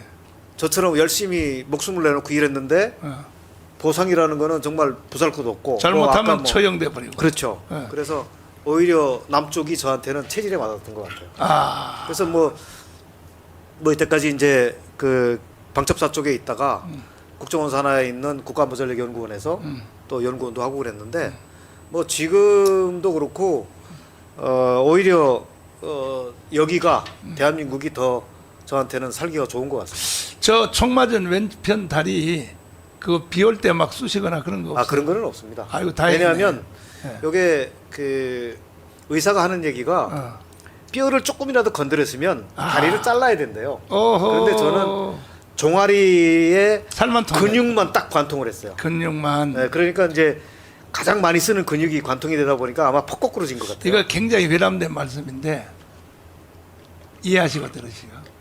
결혼하셨어요? 예, 했습니다. 자녀들은? 아들만 둘입니다. 아이고 복 받았네. 그러니까 잡히기를 잘했어. 예, 진짜로 예. 잡히기를 잘했어. 맞습니다. 부모님들은 희생을 됐지만은 그렇죠. 그런 거는 정말 가슴 아프고 그런데 아마 부모님들도 저 처형된 부모들도 하늘나라에서 너 잘했다. 오히려 부모가 뭡니까? 부모는 희생을 당해도 자식이 잘 되기를 원하는 거 아닙니까? 예, 예. 저는 그렇게 부모들은. 생각합니다. 그렇죠. 예, 예. 네. 자 그러면 그 우리 저 김구 선생이 예. 탈북자가 34,000명이잖아요. 예. 34,000명을 따로 조직을 해가지고 예. 북한을 한번 공격을 한번 할 수 없을까? 그게요. 목사님 말씀처럼 국회 돼야 됩니다. 돼야 돼. 근데요. 94년도부터 집중적인 이렇게 탈북 사태가 이루어가지고 이전 30년 남았잖아요. 근데 지금 탈북자들이 모래알처럼 헤쳐져 있어요. 예. 그 우리 탈북민 구성원들이 특성상 그런 것도 있고 이랬든 저랬든 탈북민들이 여기 왔을 때 그들의 주인은 우리 대한민국 정부입니다.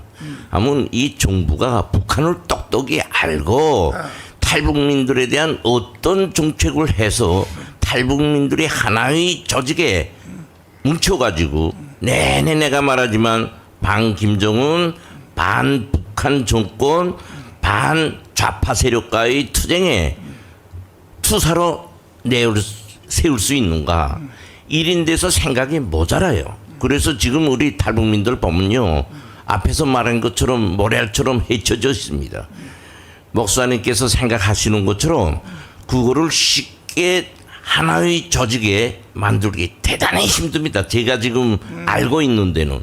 해서 목사님이 생각하고 구상하는 거는 맞지만 그것을 대담하게 우리 정부가 하나로 모을 수 있는 이런 정책을 내놔야 된다. 30년 동안 말로만 먼저 한 통일이고 뭐 탈북자 결정하고 그건 무슨 필요 있습니까? 응? 필요 없어요. 말로 하는 건 필요 없다. 응? 비록 우리 탈북자들이 못하고 이 진짜 뭐 선진화된 우리 대한민국에 와서 그들이 적응하기도 힘들고 여기서 텐줄 끄는 우리 국민들도 사실 자기 삶을 편안히 가져가기 힘든데 여태 북한에서 살던 사람들이 여기 와서 어떻게 잘 적응하겠나. 그거는 주인인 우리 정부, 우리 국민이 그들을 마음을 알아주고 포섭해주고 잘못된 건 고쳐주고 이런 식으로 주인답게 탈북민을 대해주면 우리 탈북민들이 큰 혁명 역량으로서 자유통일에도 앞장설 수 있고 또 여기서 좌파 세력과의 싸움에도 앞장설 수 있고 이번에 저는 그렇다고 윤석열 봅니다. 대통령이 예. 탈북자의 날도 만들어줬잖아요. 나도 그때 가서 같이 그 초청 받아가지고 가서 윤석열 대통령님께서 이제 대통령 시계도 줘서 시계도 받고 다 그랬습니다.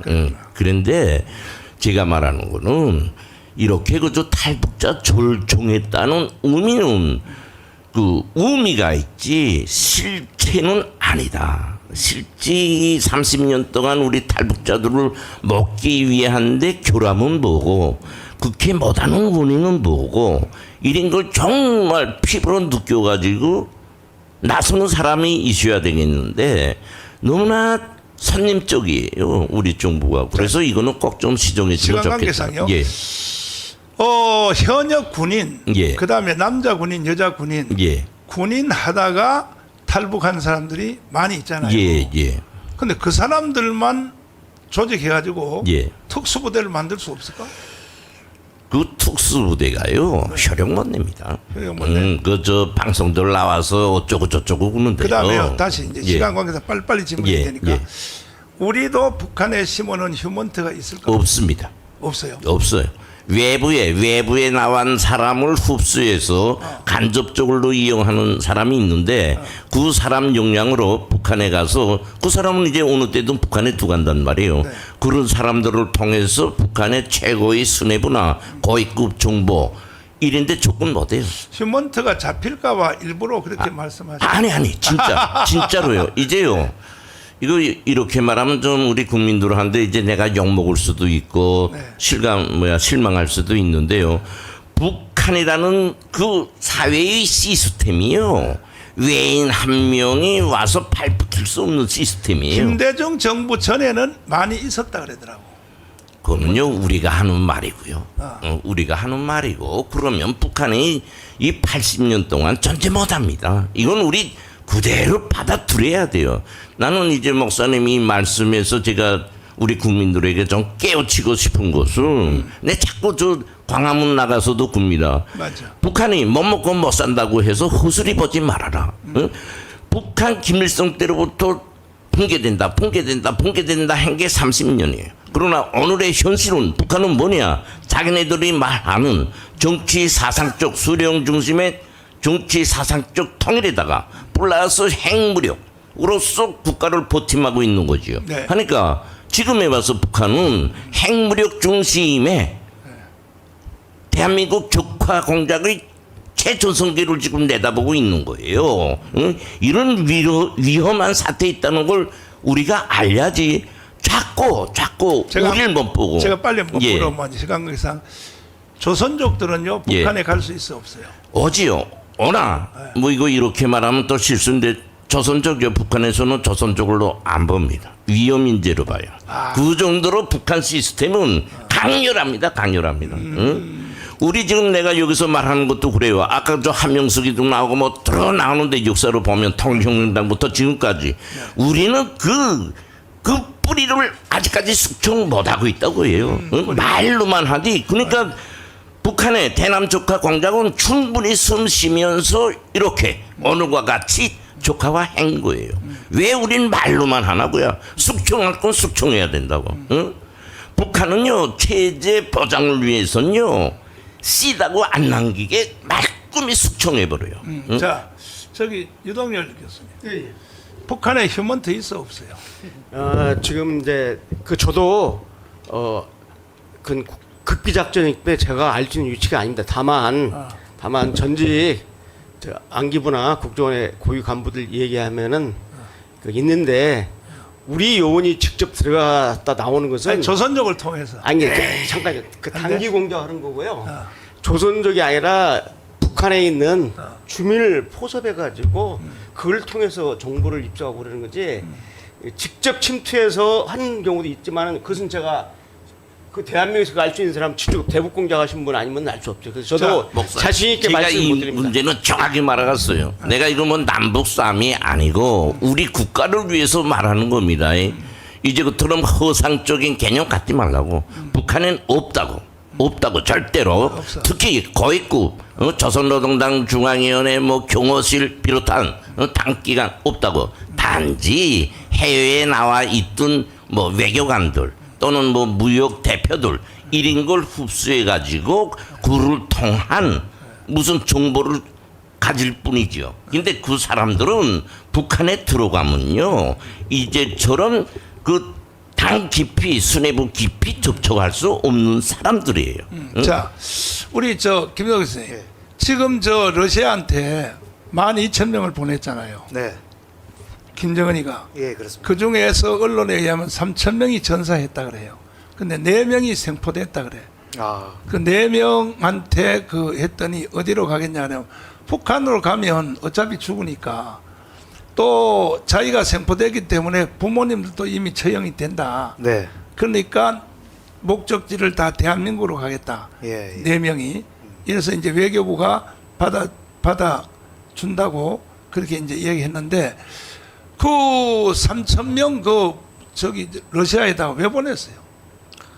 저 12,000명. 그 저는 가장 큰 목적이 네. 김정은이 외화벌이 하려고 보낸 것 같습니다. 외화벌이 하려고. 네, 돈이 지금 부족하니까 그 다음에 뭐 마찬가지 얘기인데 외화벌이 하면서 이제 러시아로부터 막대한 지원을 받으려고 경제적 지원, 뭐 군사적 지원. 어제 그저께 언론에 보니까 25억 불 받았다 그러더라고. 지금 최근에 그 북한에서 나온 얘기인데 네. 내부에서 네. 러시아가 지원을 굉장히 많이 해줬습니다.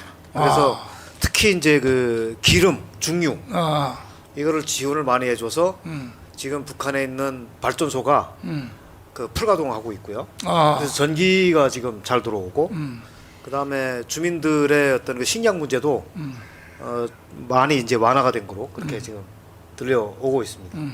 그러니까 이게 이 김정은이 러시아에 파병한 거를 가지고 내부적으로는 우리가 경제적인 혜택을 보고 있다라고 아마 선전을 하고 있는 것 같습니다. 자, 그래서. 김 선생님, 예. 이제 마무리로 예. 그 러시아에서 그 총알바지로 이제 갔잖아요. 예, 예. 그 월급을요 개인한테 줘요. 아니요. 그럼요. 그 북한에서는 이제 우리 그 언론에서 나오는 거를 잘 듣어야 돼요. 언론에서 지금 북한을 뭐라고 말한다고. 아. 북한은요 저런 데 파견할 때는요 골기모임 갔습니다. 김정은 군의대 결사대 위치구가요. 응? 그하고 그 갈 때는 돈을 보고 가지 않습니다. 하면 김정은이가 이거 지금 하는 거는 뭐냐 하면 러시아와의 관계를 통해서 체제 유지가 핵심이에요. 우리는 아무거나 북한을 이제 평정할 때 경제의 숫자를 앞세우는데요. 우리가 아는 것처럼 북한은 그런 숫자로 경제 숫자로 그 우리가 판정하는 나라가 아니에요. 그래서 저 나라는 못 먹고 못 살고 죽으면서도 유지하고 있다 보니 뭐냐? 저게는 정치 체제가 골자입니다. 정치 체제도 수령 중심의 정치 체제예요. 그래서 북한에 저걸 군을 파견한 것도 경제적 바람도 있겠지만은 지금의 글로벌 세상에서 러시아와의 북한 관계 여기서 군사적 지원 이게 핵심입니다. 거의 골간이에요. 일단 이제 시간이 다 맞춰야 될 텐데 예.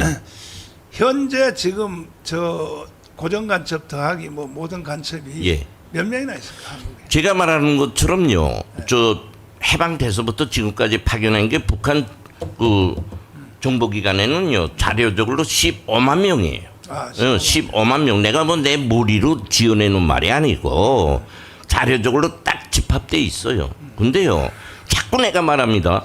80년 동안 조카 공작했어요. 80년 동안 대남 정보기관은 진화돼 있다고 해요. 북한의 정보기관을요 무슨 CIA, 이스라엘 모사드 못하다고 생각하면 절대 안 됩니다. 응? 미국 CIA도 북한 정보에서만큼은 차단돼 있습니다. 응? 몰라요. 그렇지. 응? 그렇기 때문에 우리가 지금 우리의 주적은 북한이기 때문에 북한에 대해서 먹고 못 먹고 싸는 기준으로 정보기관도 평정하고 정치 체제도 평정하고 하면 우리나라요 잘못돼요. 그것 때문에 저 이충훈 박사하고 그때 그렇죠. 말도 안 되는 말 하잖아요. 그때. 대립한 한 적이 아니 있었는데. 솔직히 이 말이 나와서 있는데 이충근 박사가 뭘 압니까 북에 대해서? 나는 북한에서 그만한 위치에서 산 사람과 이 남한 땅에서 산 사람과 누가 더 잘하나고 해요. 결국은 거기도 먹어본 놈이 더 그 맛을 잘 알지 못 먹어보고 말 듣던 사람이 뭘 잘하나고 해요. 결국은 그것 때문에 이충훈 박사가 우리 교회를 떠나게 됐는데 느낌에 네. 지금 저 무장간첩, 네. 고정간첩 그런 거 말고 무장간첩은 지금 한국에서 얼마나 느낌에 그냥 느낌 얼마나 활동하고 있다. 무장간첩이라고 하면 북한에서 난파된 간첩. 그렇지. 그 사실은 북한에서 난파된 간첩들은 그렇게 많지 않습니다. 아, 제가 90년 당시에 그때가 가장 활발할 시점인데 그 당시에 남한에 들어와 있던 북한 공작원이 4명을 넘지 않았습니다. 한 번에 들어오면 이 많이 들어오면은 북한에서 그 주위에 혼선이 생겨요. 통신 연락 시스템이 잘 안 돼 있어가지고 그래서 그 당시에 굉장히 그 전성기였는데도 불구하고 네. 뭐 사람들은 또 있었어요. 더 북한에 있었는데 여기에 난파되는 공작조는 2개 이상을 넘지 않았습니다. 그래서 2개면 보통 공작조는 대부분이 2인 1조예요. 혼자서 하는 경우는 극히 드물고 3명짜리 공작조는 없습니다. 그래서 2인 1조인데 그 당시에 90년 당시에 그 2개 팀이 들어와 있었고 지금은 뭐 와 있으면 1개 팀 아니면 뭐 없을 수도 있고요. 그러니까 여기서 내가 한마디라도 한번 간참해야 되겠어요. 지금 동식 선생이 말하는 거는 잘 안 맞아요. 자기 시야에서의 말입니다. 내 방송에서 이거 뭐 동식 선생 내가 그 무시하는 게 아니고 이제 공작원이라는 거는 우리가 말하는 간첩이라는 건요 북한 땅에서도요 딱 닦인 구역에서 제한된 데서 지도원으로부터 말 듣고 생활하고 그래요. 하고 아는 것처럼 정보기관이라는 게 정보가 공개되지 않는단 말이에요. 아무 이제 그 동식 선생이 말한 거는 자기로서 아는 그 범주에서의 말이다. 국정원도요. 예, 저 그렇습니다. 그렇습니다. 예, 그렇습니다. 해서 벽과 벽끼리는 서로 차단하도록 돼 있잖아요. 예, 그렇습니다. 하니까 이제 조금 내가 더 말하면 그때 당시 사회 문화부는요 7가까지 있었어요. 해서 1과, 2과, 3과, 4과도 있었고, 5과, 7가까지 있었거든요. 저 동식 선생이 있던 데는 1과 아니면 2과에 있었죠. 네. 그러니까 그 과에서도 담당 지도원마다 자기 망을 따로 가지고 있어요. 그래서 지도원끼리도요 자기 망을 노출 안 합니다. 자, 이제 방송 끝날 때가 됐으니까 내일 집회 광고를 하고 오늘 방송을 마치도록 하겠습니다. 자, 띄워주시고 결국은 이제 윤석열 대통령이 탄핵됐잖아요. 예. 이거 한마디로 물어보면 윤석열 대통령 탄핵된 데는 북한이 배경이 있는 거 맞죠? 아니 그 뭐 내 여러 번 말씀하는데 네. 우리 국가에서 일어나는 크고 작은 재앙은 북한이 발원집니다. 하고 언제 한번 북한의 손길이 삐치지 않고 이 우리 대한민국에서 사건이 일어난 적 없어요. 그 배후에는 앞에서도 뭐 자꾸 말 나오지만 통일혁명당도 있었고 통합진보당도 있었고 뭐 많잖아요. 응? 그렇게 있다고요. 응? 그래서 우리 국민들께서 꼭 아셔야 될 것은 오늘 우리 이 지금 좌파와의 싸움을 좋게 좌파와의 싸움으로 생각하면 안 된다. 자. 그 뒤에는 북한 노동당이 있고 좌파 세력은 그 노동당의 힘을 믿고 지금과 같이 우리 국가를 지금 주도하고 있어요. 예. 자, 내일 광고입니다. 국민저항권 국민대회 내일 오후 1시까지 걸을 수 있는 사람은 다 나오라. 왜? 대통령이 지금 완전히 탄핵이 됐고 이 윤석열 대통령을 찾아오는 길은요 국민 저항권밖에 없어요. 그러니까 다른 질문들은 나중에 해도 늦지 않아요. 일단은 윤석열 대통령을 복귀시키고 다시 찾아올 길은 이건 뭐냐, 4.19, 5.16으로 가야 돼요. 결국은 4.19, 5.16이 없었으면 오늘날 대한민국 없는 거야. 그러니까 내일 대한민국에서 살고 싶은 사람은 다 나오세요. 만약에 북한 가서 살고 싶은 사람은 안 나와도 돼요. 아니 대한민국을 누리고 대한민국에서 살고 하면서 아니 왜 대한민국을 지키지 할 의사도 없는 사람들이 말이야, 지키지 않는 자는 누릴 자격도 없는 거야. 그러니까 내일 아예 3천만 명 나오세요. 3천만 명. 왜 3천만 명이냐, 이재명을 따르는 사람들이요 숫자가 지금 확 줄어들었어요. 확 줄어들었고, 그래서 아니 대한민국이 있어야 개인도 있고 가정도 있고 교회도 있고 무슨 뭐 자녀도 있지 기업도 있지, 대한민국이 없는 상태에서 무슨 뭐 기업이 뭐 어디 있어요. 자, 김동현 선생님 이제 마지막 발언 한번 해주시고 내일 저 강원에 와서 또 연설 한번 해주시고 네. 마지막 연설 한번 해주시고 마지막 말씀 한번 해주시고. 네. 앞서 말씀드린 것처럼 네. 말씀하신 것처럼 네. 이 대한민국이 혼란스럽고 그리고 국민들의 어떤 갈등, 그 다음에 대한민국이 약화시키려고 하는, 분열을 시키려고 하는 것은 그 뒤에는 반드시 북한이 있다. 이걸 아마 여러분께서 명심을 하시는 게 좋을 것 같다는 생각이 들고요. 그래서 항상 이 대한민국을 약화시키려는 그 뒤에 북한이 있기 때문에 이런 경각심, 대북 경각심을 가지고 우리가 이런 그 사태에 대응하는 게 좋지 않겠냐, 그런 생각이 듭니다. 자, 이제 김 선생님 마지막 말씀도 해주시고. 저는 이제 최근에 여러 번 방송에도 나왔고 광화문에 나가서 이제 말씀 올리고 있는데, 제가 꼭 여러분들께 말씀드리고픈 것은 우리 국민들이 자만자족해 가지고 우월감에 빠져서 북한을 호술이 보지 마시라. 그걸 꼭 부탁드리고파요. 오늘날의 북한은 우리가 인정하는 것처럼 최근 여기만 봐도 비핵화 하잖아요. 세계 최강국인 미국이 북한한테 30년 동안 비핵화 싸움에서 져가지고 오늘날의 북한은 핵무력을 만들어낸 불량배 국가예요. 이런 나라를요 우리가 지금 생각하던 거지고 털어보고 등한시하고 안 됩니다. 우리 국가의 정치의 중심에는 내 욕먹을 말을 하대요. 진짜 말을 해요. 북한이 있어요. 북한이. 잊지 말라는데요. 잊지 말라는데요. 그것이 바로 오늘 민주당이라는 이 당에 의해서 탄핵도 되고 반국가 세력이 지금 활약하고 있는 거예요. 자, 유동열 박사님. 예, 저는 한 말씀만 드리겠습니다. 현재 그 대한민국에서 벌어지고 있는 이 그 구도는 우리가 남북한이 1대1로 싸우는 구도가 아니라 1대2의 구도입니다. 뭐냐?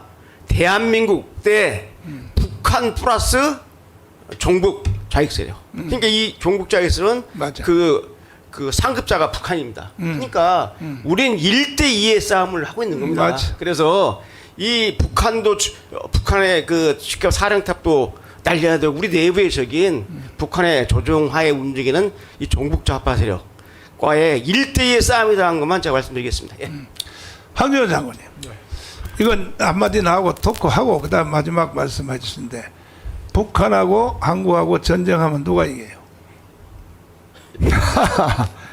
예, 뭐 전제를 하면은 핵을 사용하지 않는다면은 뭐 게임도 안 됩니다. 아니 핵이 있어도 우리도 현무 파이브. 아니 그러니까 핵을 그 하면은 그래도 우리가 지금의 그 대비책으로는 이기지만은 엄청난 피해를 보는 거지, 상방간에.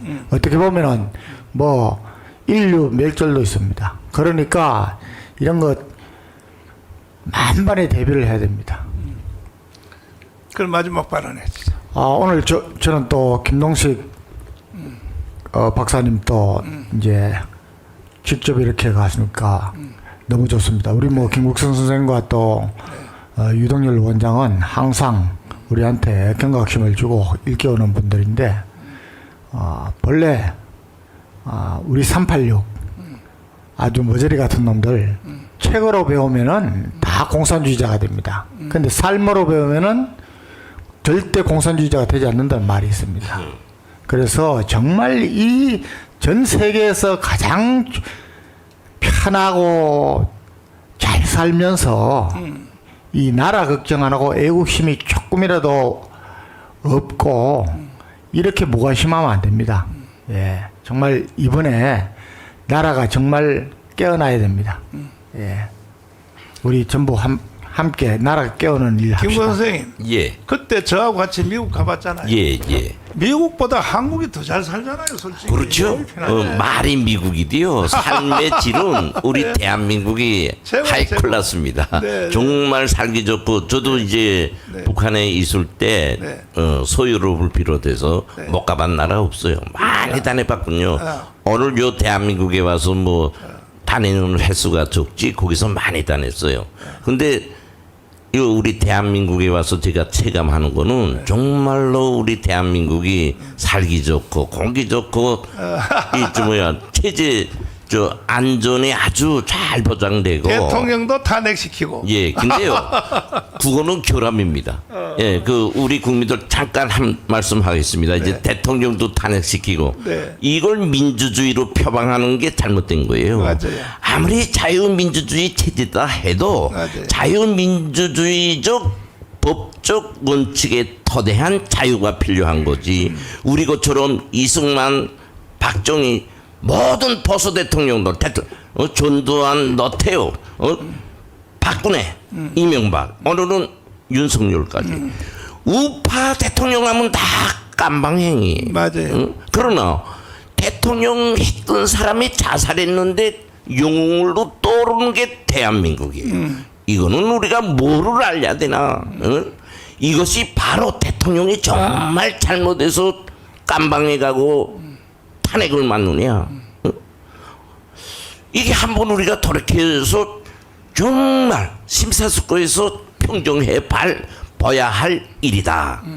그래서 일인 걸 너무나 순수하게 민주주의적인 나라다고 생각하면 우리 대한민국 무너집니다. 자, 무너져. 내일 가문에 또 나오셔서 좋은 말씀 한번 해주시고, 자, 정신 똑바로 차리란 말이야. 특별히 자유마을, 대국본, 그 다음에 또 아니 내가 어제 문자 메시지를 500만 통을 보냈다고. 500만 통. 어휴, 나는 은퇴한 목사로서 내가 이 고생을 할 필요가 없어. 1년에 애국운동하는 비용을 1,000억을 쓴다고. 내가 1,000억을. 아니 불쌍하지도 않습니까, 정가훈 목사가? 난 지금 걸음도 불편해서 비틀비틀 하잖아요. 그러니까 제가 부산, 울산, 포항, 그 다음에 또 대구, 그 다음에 또 경남, 순천, 목포, 광주, 그 다음에 여기 대전권, 충청도권, 저 강릉까지 내일 3천만 명 동원하라고. 3천만 명 한 방에 끝장 내야 될 거 아니야. 그러면 여러분들이 원하는 것이 다 이루어져 버려요. 뭐냐? 첫째, 윤석열, 계속 윤석열을 찾아옵시다. 말로만 찾아와요? 모여야 찾아오지. 모여야 3천만 명이 모여야 윤석열 찾아오지. 어떻게 찾아와? 4.19, 5.16 혁명으로 가야 되는 거야. 이게 안 가면요, 대한민국은 어차피 북한은 넘어가요. 그러니까는 다른 질문하지 마시고 내일 1,000만 명, 최소한 1,000만 명을 가문강령에 동원하면 대한민국이 유지가 되고 북한은 스스로 붕괴될 가능성도 있으니까 내일 모든, 다시 말씀드리면 부산, 울산, 포항, 그 다음에 대구, 그 다음에 저기 경남 할 것 없어요. 다 나오란 말. 다 지금 빨리 버스 대절 다 하라고. 다 안 해요? 안 하면 내가요, 여러분들 가만 안 놔둬버려. 어차피 내가 다음 주에 또 부산, 울산 전부 다 내가 또 부패식당 내가 다 다니면서 또 여러분들을 계몽시키려고. 나는요 참 대한민국을 누리면서도 왜 대한민국을 누리는 것을 모르고 사는지, 정신들 나가서 말이야. 저기 우리 박사님 예, 외국에 나가본 적 있어요? 예, 가봤습니다. 근데 어떻게 무장간첩을 외국에다 어떻게 보내죠? 저는 대한민국의 이제 국민이니까요. 아 그래요? 예, 외국에 가보니까 한국이 더 잘 살아요, 외국이 더 잘 살아요? 한국이 잘 살죠. 그렇죠? 예, 예. 그 한국은 지킬 만한 가치가 있는 나라 맞아요. 예, 충분히 가치가 있습니다. 네. 예, 저는 뭐 사실 그런 가치가 있다고 저는 말만 하는 게 아니고 저희 아들이 둘인데 큰 애는 지금 군대에 갔다 왔습니다. 아하. 둘째가 이제 또 군대를 갈 거고요. 아니 무장간첩의 아들도 군대를 가요? 예, 예외가 없습니다. 면제시켜야지. 아, 그건 아닙니다. 안 됩니다. 아 그래요? 저는 제가 오히려 어. 가라고 재촉을 했고 세상에 저 참나. 최선방 휴전선 GOP에 가서 근무하고 왔어요. 어허, 그럼 북한으로 넘어가 버리면 어떡해? 안 넘어갑니다. 안 넘어갔어요. 이 체제가 좋다는 걸 알기 때문에 이야. 저는 뭐 충분히 그렇게 교육을 했고 그래서 이 나라 이 대한민국의 자유민주주의 체제는 제가 이제 30년 살아봤는데 네. 충분하게 네. 지켜야 할 만한 가치가 있는 정말 자유의 나라다 이거를 제가 느끼고 있습니다. 내일 강원에 오셔서 짧게 한마디 한번 해주시고 다시 한번 말씀드립니다. 대한민국은요 내 말 안 들으면 끝나요. 사실은 제가 문재인 정부 때 그때부터 시작해서 7년 동안 강화문 운동을 했다고 한 주일도 안 빠지고 내가 강화문 운동 안 했으면요 이미 문재인 때 북한으로 넘어갔어요. 그때 김무성 선생님도 일본의 교황교수로 갔었잖아요. 대한민국 희망이 없다고. 예. 근데 내가 연설하는 걸 듣고 오셨다 그랬잖아요. 예. 예? 그 말씀 한번 하랍니까? 네. 내가 문재인 정부 때 실망을 갖고 보따리 싸가지고 일본에 갔어요. 그래서 네. 일본의 고려증 다 받았습니다. 네. 하고 있다가 존 목사님 강화문 나와서 자유통일을 부르짖으면서 투쟁하는 걸 보고 내가 여기에 왜 와서 자유통일에 내가 합류해야지 하고 이제 대한민국으로 다시 귀환했지요. 예. 그렇습니다. 일본에서 거료면증까지 다 받은 김구성 선생님을 데리고 온 사람이 나요. 나 참 정말 참 말이야. 여러분들이 말이야 정신 똑바로 차리고 말이야. 지금도 뭐 날 씹는 놈들이 들어있어. 목사 새끼들 중에서. 당신들은요 내가 아니었으면 이미 북한으로 넘어갔어. 내 말을 믿으라고. 무조건 이제는 교회도 목사님도 정신 다 차려가지고 정광훈에 대한 자기들끼리 모임에서 나오면 그런데요. 정광훈이 아니었으면 나라 망했대. 이제 요즘은 다 그런데요. 요즘은 네, 다 그렇게 말한대요. 그러니까 말만 하지 말고 내일 강문으로 다 나오시란 말이에요. 다 나오시고 자 일단은 이게 이제 1000만 조직을 위해서 여기 아주 간단한 방법으로 070 그 다음에 4505 6869 요거 전화를 하고 또 여보세요 대화하려고 그러면 안 돼요. 전화하고 바로 끊으면 바로 등록이 돼버려. 바로 끊으면 바로 등록이 된다고. 이해되시죠? 그래서 오늘까지가 이제 1000만 명인데 한남동에서 윤석열 대통령이 오후 5시에 지금 옛날에 살았던 그 아파트로 글로 이사를 간다고 합니다. 수도권에 있는 모든 분들은 대통령을 그냥 보낼 수 없잖아요. 그러니까 한남동에 오후 5시에 출발한다니까 4시까지 도열을 해주세요. 그거 집회하는 건 아닙니다. 그러니까 한남대교로부터 시작해서 대통령의 그 아파트 가는 길이 거리가 멀지 않아요. 거기에 전부 다 1m 간격으로 성조기 태기 들고 윤석열 대통령을 외쳐주시고 윤석열 대통령의 성공했습니다. 대통령은 성공한 대통령입니다. 이렇게 여러분이 외쳐주셔야 그래야 윤석열 대통령이 사실은 전임 대통령은요 다음 대통령을 만들 능력은 없어도 방해할 능력은 있어요. 방해할 능력은. 그러니까 잘 알아야 돼요. 그러니까 지금부터 윤석열 대통령을 더 잘 받들어야 돼요. 그래야 다음에 자유우파 쪽에 대통령이 당선이 된단 말이야. 어?